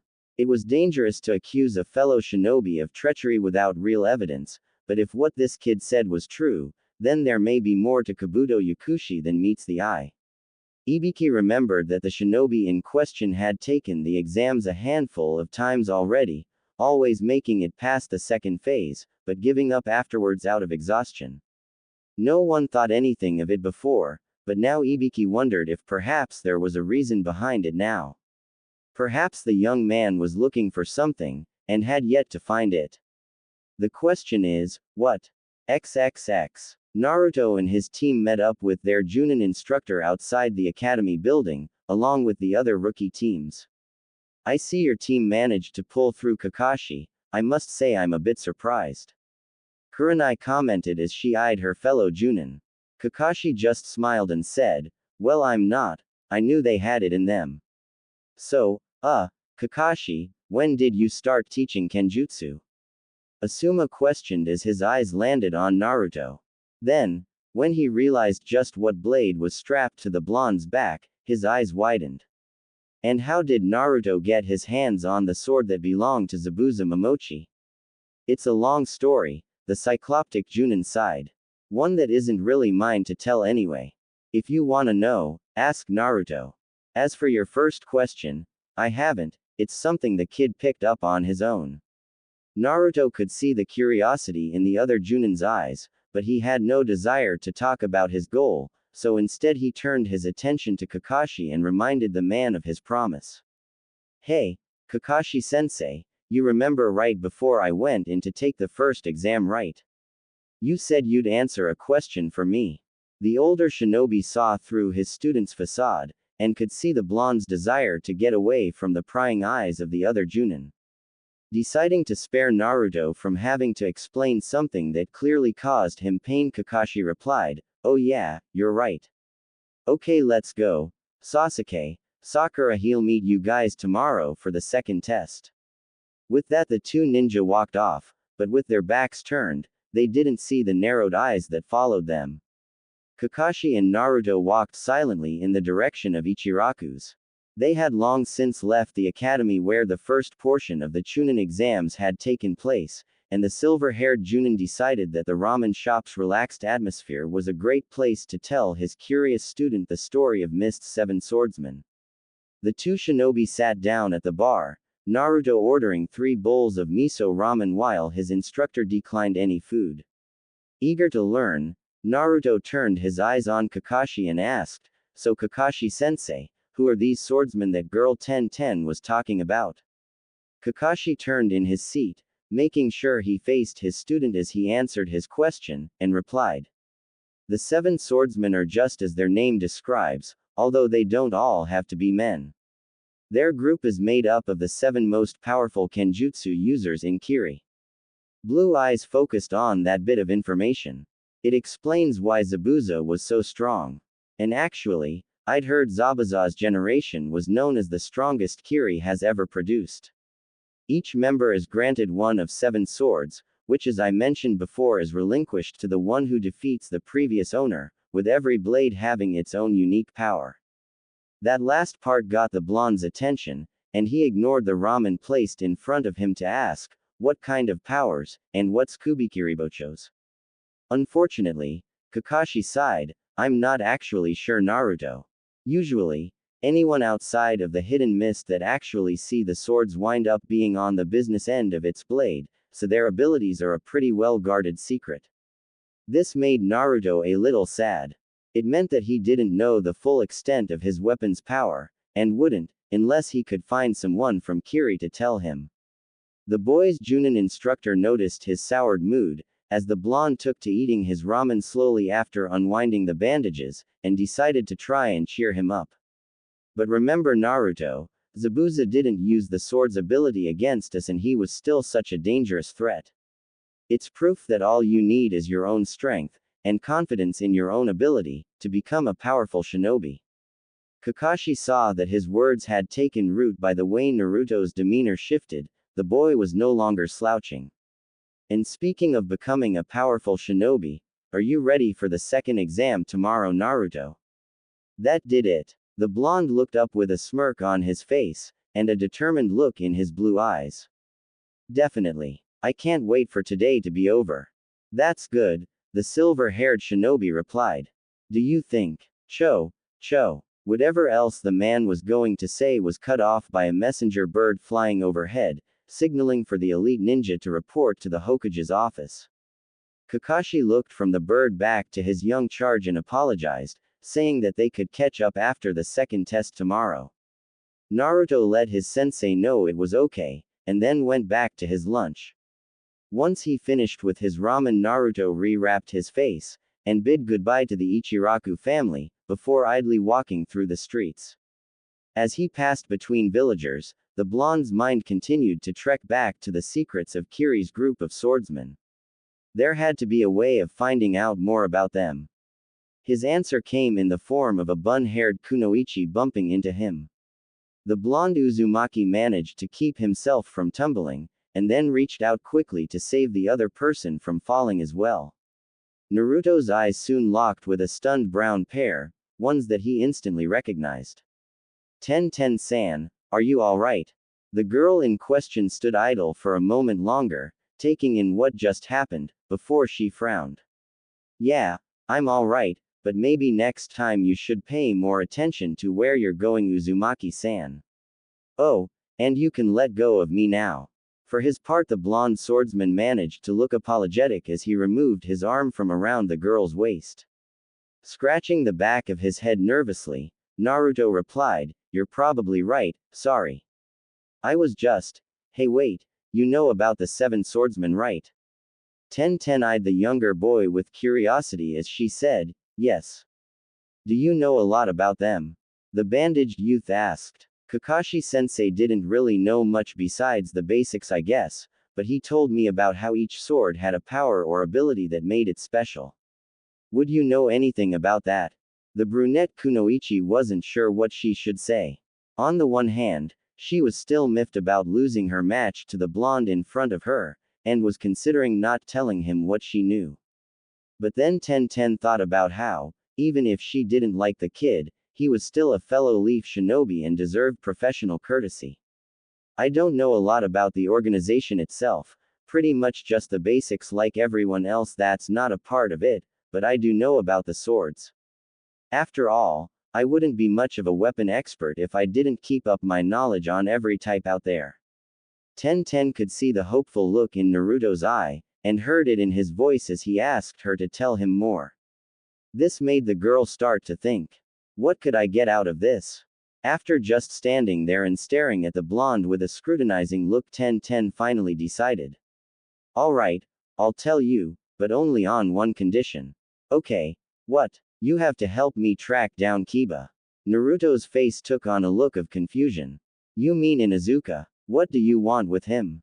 Tenten pinched the bridge of her nose as a vein pulsed along her forehead. Not that Kiba. I meant the twin swords Kiba, also known as the Thunder Swords. They belong to Amayuri Ringo of the Seven Swordsmen, and it's a dream of mine to own and master them. Naruto's look of confusion melted away and was replaced with one of understanding. Oh, that makes more sense, but I don't understand how I can help you with that. Simple, the weapon user replied. News of Zabuza's death will spread throughout the ninja world, and eventually reach the ears of the other members.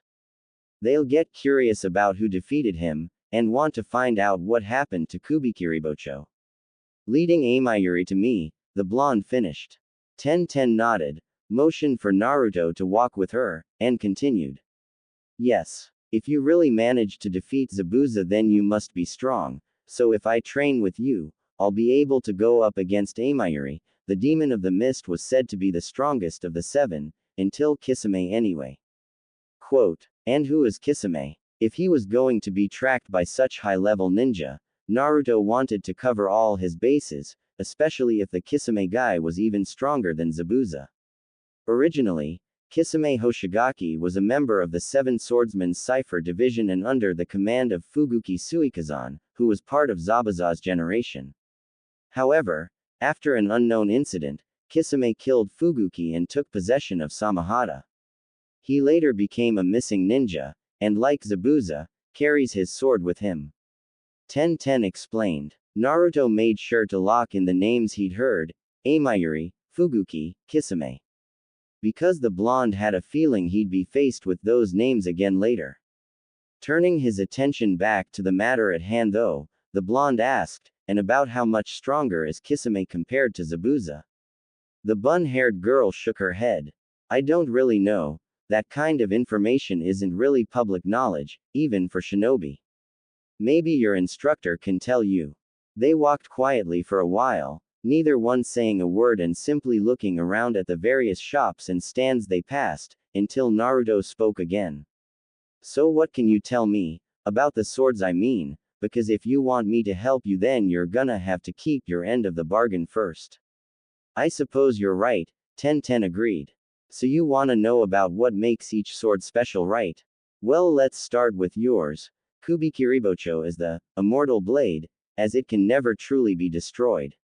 This sword is said to have the ability to reforge itself using the iron in the blood of its victims. Naruto listened with rapt attention and a single brow rose at the new bit of information he'd received about his weapon. That'll definitely be useful. But the older girl wasn't finished. Next there's the blades I want to find, Kiba, a pair of double-edged blades. What makes these so special is that they are imbued with lightning, which has given them such an increase in cutting power, that they are said to be the sharpest swords in existence.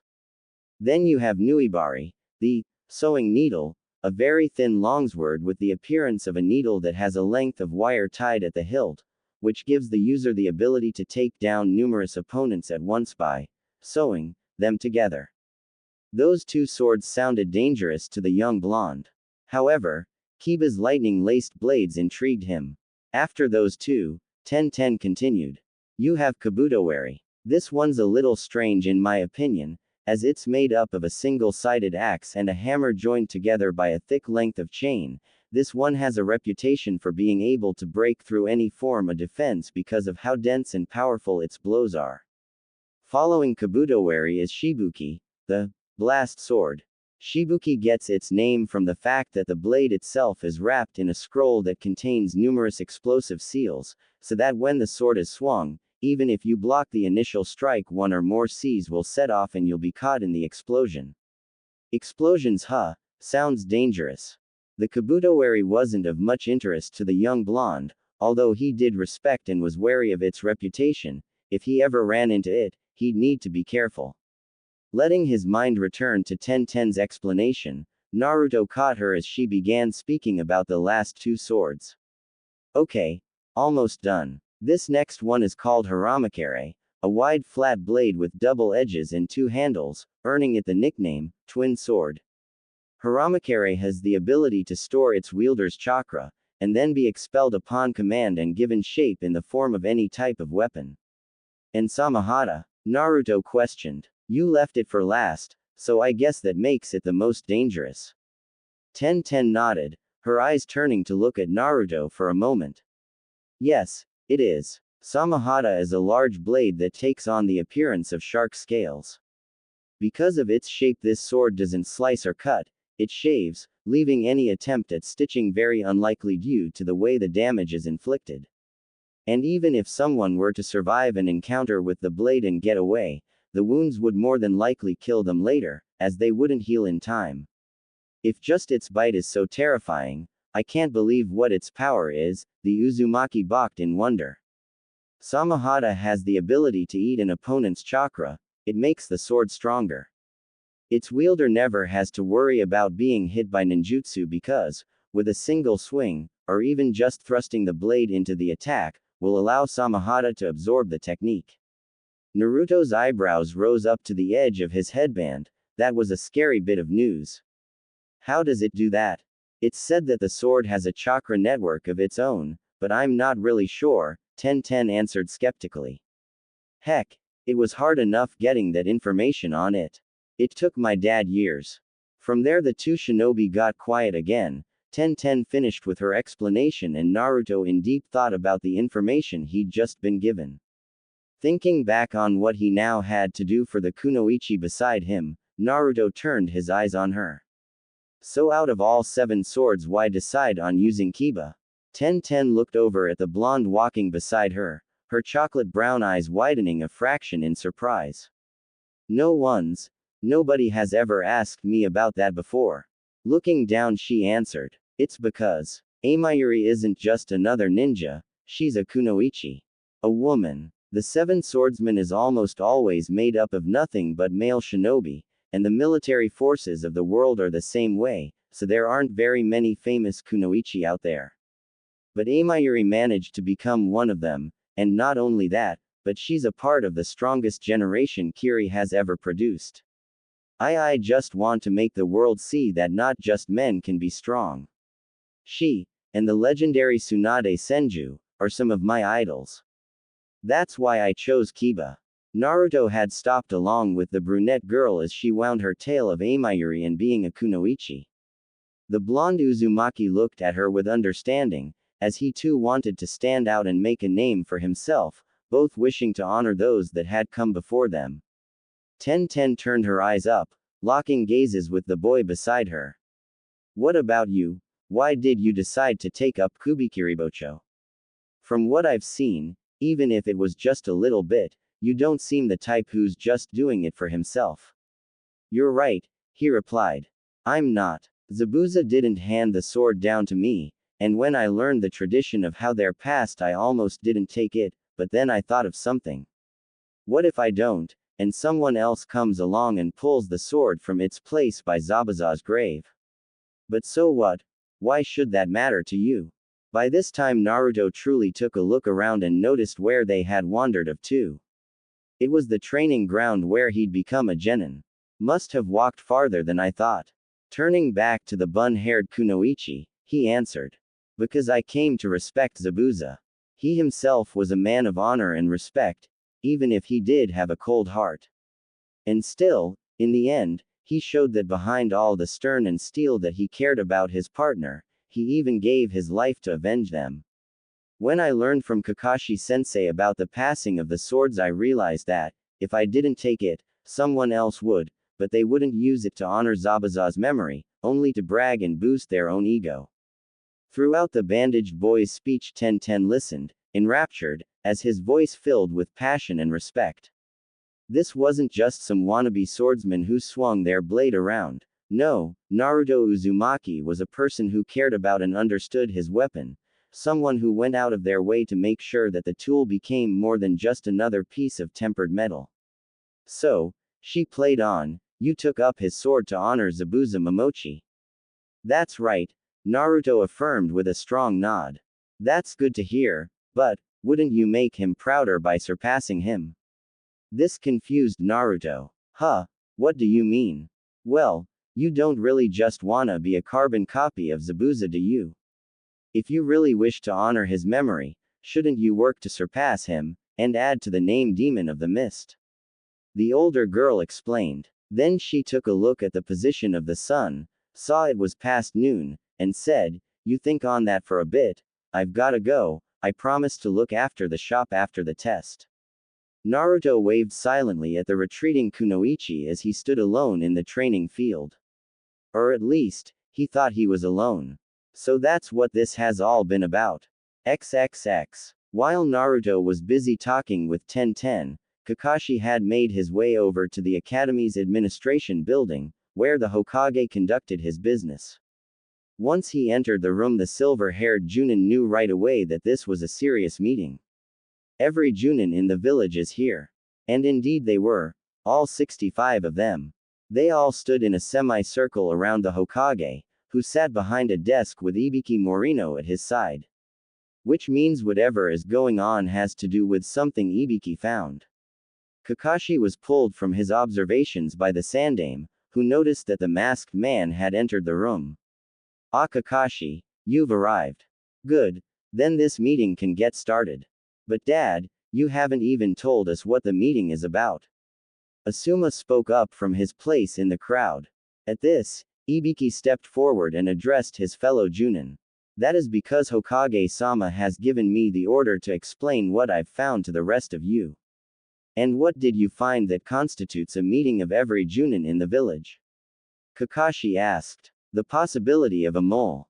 The T&I leader's answer was met with looks of shock and hushed whispers of what village the mole was from. The Sandaime looked at his forces and sighed. People were so easy to unravel. Everyone be quiet. Let Ibiki finish before you start prattling on like civilian women. His barb had the desired effect. Everyone hushed up quickly, and then they turned their attention back to Ibiki to hear what else he had to say. Thank you, Lord Hokage, the scarred man acknowledged before continuing. As I was saying, I have reason to believe that we've been harboring a mole for a number of years without even knowing it. This shocked many of the shinobi present, although some had suspicious looks on their faces as they eyed the back of Anko's head, some of them still didn't fully trust her. However, Ibiki, as well as the Hokage, noticed this, and the Junin decided to put that theory to rest, again. For those of you who need to be reminded, Anko Mitarashi was not a willing participant in Orochimaru's schemes, and is a loyal member of the Leaf's shinobi forces. Then who is the mole, Ibiki-san? Came a voice in the crowd. The Junin in question couldn't see who had spoken though, the coward was hidden behind a small cluster of other ninja.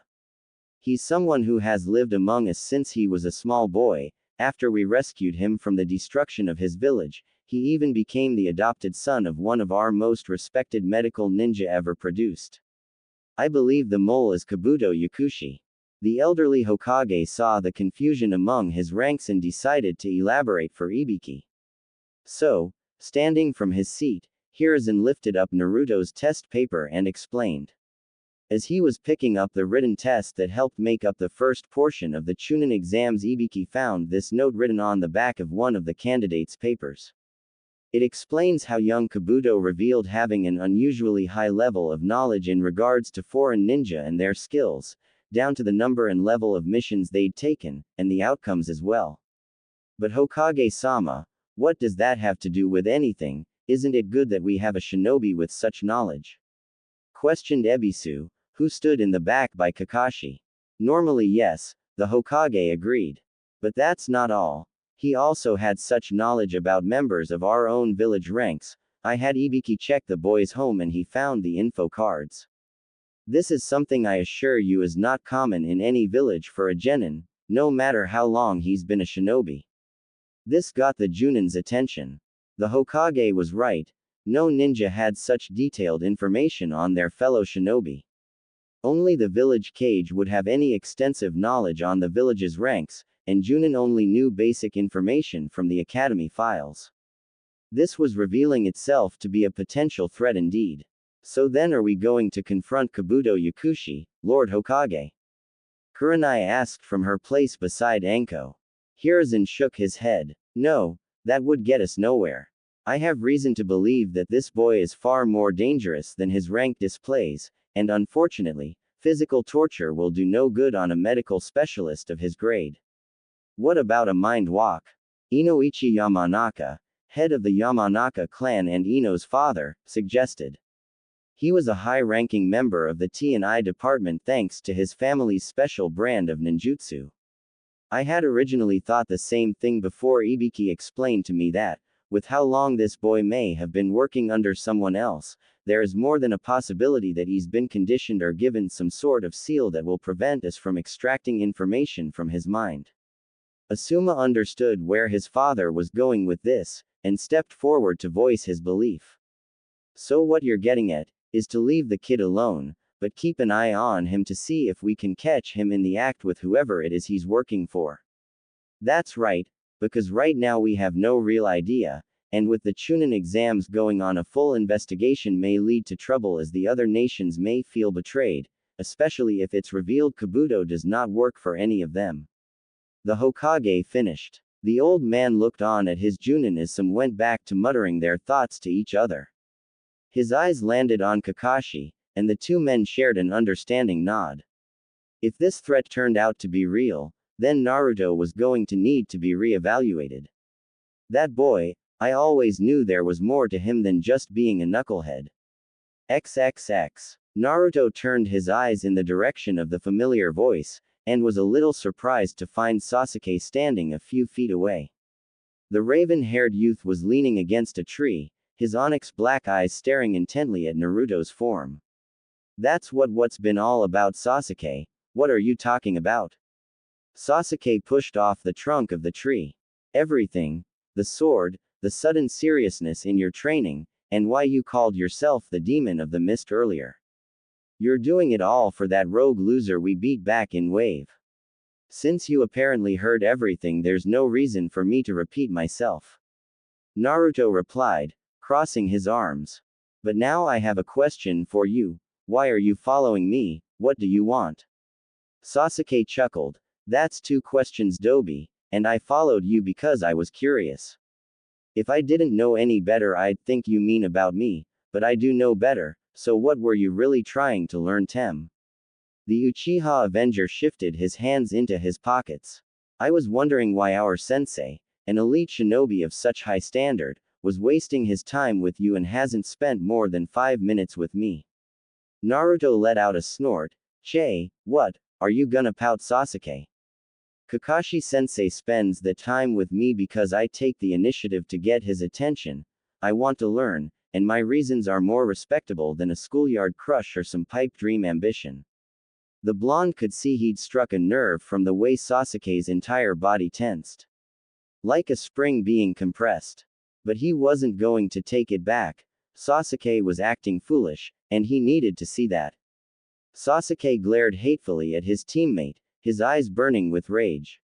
Pipe dream. Your idea of becoming Hokage is a pipe dream, you loser. My ambition is about restoring honor and respect back to my family's name. So don't you dare try to stand there and talk to me about being childish, you orphan. What makes you think you'll ever be a match for Itachi? Naruto demanded. His chest burned with rage from the shot about him being an orphan. Do you think he's just sitting around, drinking tea, while you train to get stronger? Of course not, and that's why I need Kakashi to focus on me, instead of wasting his time on a loser like you.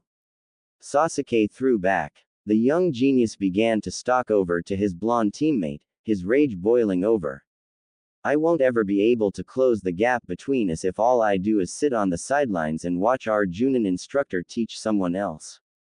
Naruto was beginning to lose it. Sasuke's anger was contagious, as the blonde could feel his pulse pick up and his own muscles tense in preparation for use. However, all the steam he was building up was let out by the arrival of the Junin in question. Then why don't you just ask me to train you, Sasuke, instead of sulking about it?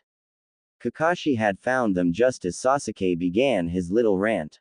And although the man didn't hear anything that had been said beforehand, he believed that he had a pretty good idea what had transpired. So, Sasuke's getting jealous. I'd hoped to get a reaction out of him, true, but I didn't think it'd be anything this strong. I guess it's time to switch gears. Sasuke whirled around to face his instructor. After I unlocked my Sharingan, I didn't think I'd have to, he replied, nostrils flaring. I figured you'd be more than willing to take me and teach me how to use it, make it stronger. But no, you kept wasting time with Naruto, and now we're in the Chunin exams and my eyes are still only at level 1. Kakashi didn't react in an annoyed or angry way. He simply let his face morph into an eye smile and replied, well now, if you feel so strongly about this, I guess it's only fair I spend some quality time on your training now, doesn't it? All the anger and rage that had built up in Sasuke's system deflated, and the Uchiha heir was left with nothing but his mouth hanging open. What? Well, of course, as long as you have no objections to that, Naruto. The blonde now in question just shrugged and answered, I guess not, Kakashi-sensei. I suppose I'll find someone else to help me while you get the tem up to speed. The silver-haired Junin's smile got a little brighter. Good. Then it's all settled. Wasn't that easy? Seeing that there was nothing left for him to do, Naruto voiced his goodbyes and began the trek back home. However, before he exited the clearing, the Uzumaki turned to look at Sasuke. Oh, and one more thing. The next thing Sasuke knew, he was on his knees, gasping for air as he held his aching stomach. He managed to lift his head to stare into the eyes of his blonde assailant, and gasped at the cold, blue eyes that stared down at him. Don't ever call Zabuza Momochi a loser in front of me again, Sasuke, or belittle my dream of becoming Hokage. With that, the young blonde turned and walked away again, this time not stopping for last words, and continuing on until the two remaining members of Team 7 could no longer see him. Kakashi looked down at his new training dummy and sighed. Sasuke, you can't keep looking down on other people's goals and writing them off like that. You fly into a rage when someone does it to you, so how do you think they should react when you do it to them? Sasuke had gotten enough breath back to stand, although his hands still clutched his bruised stomach. He didn't reply to his instructor's question. The raven-haired youth simply stared at the spot Naruto had been standing in before he attacked. He was so fast. Faster than I'd ever remembered him being, even during our spars. And that punch, it would have knocked anyone else out cold. Was this what he meant when he talked about fighting seriously? Just how far behind him am I?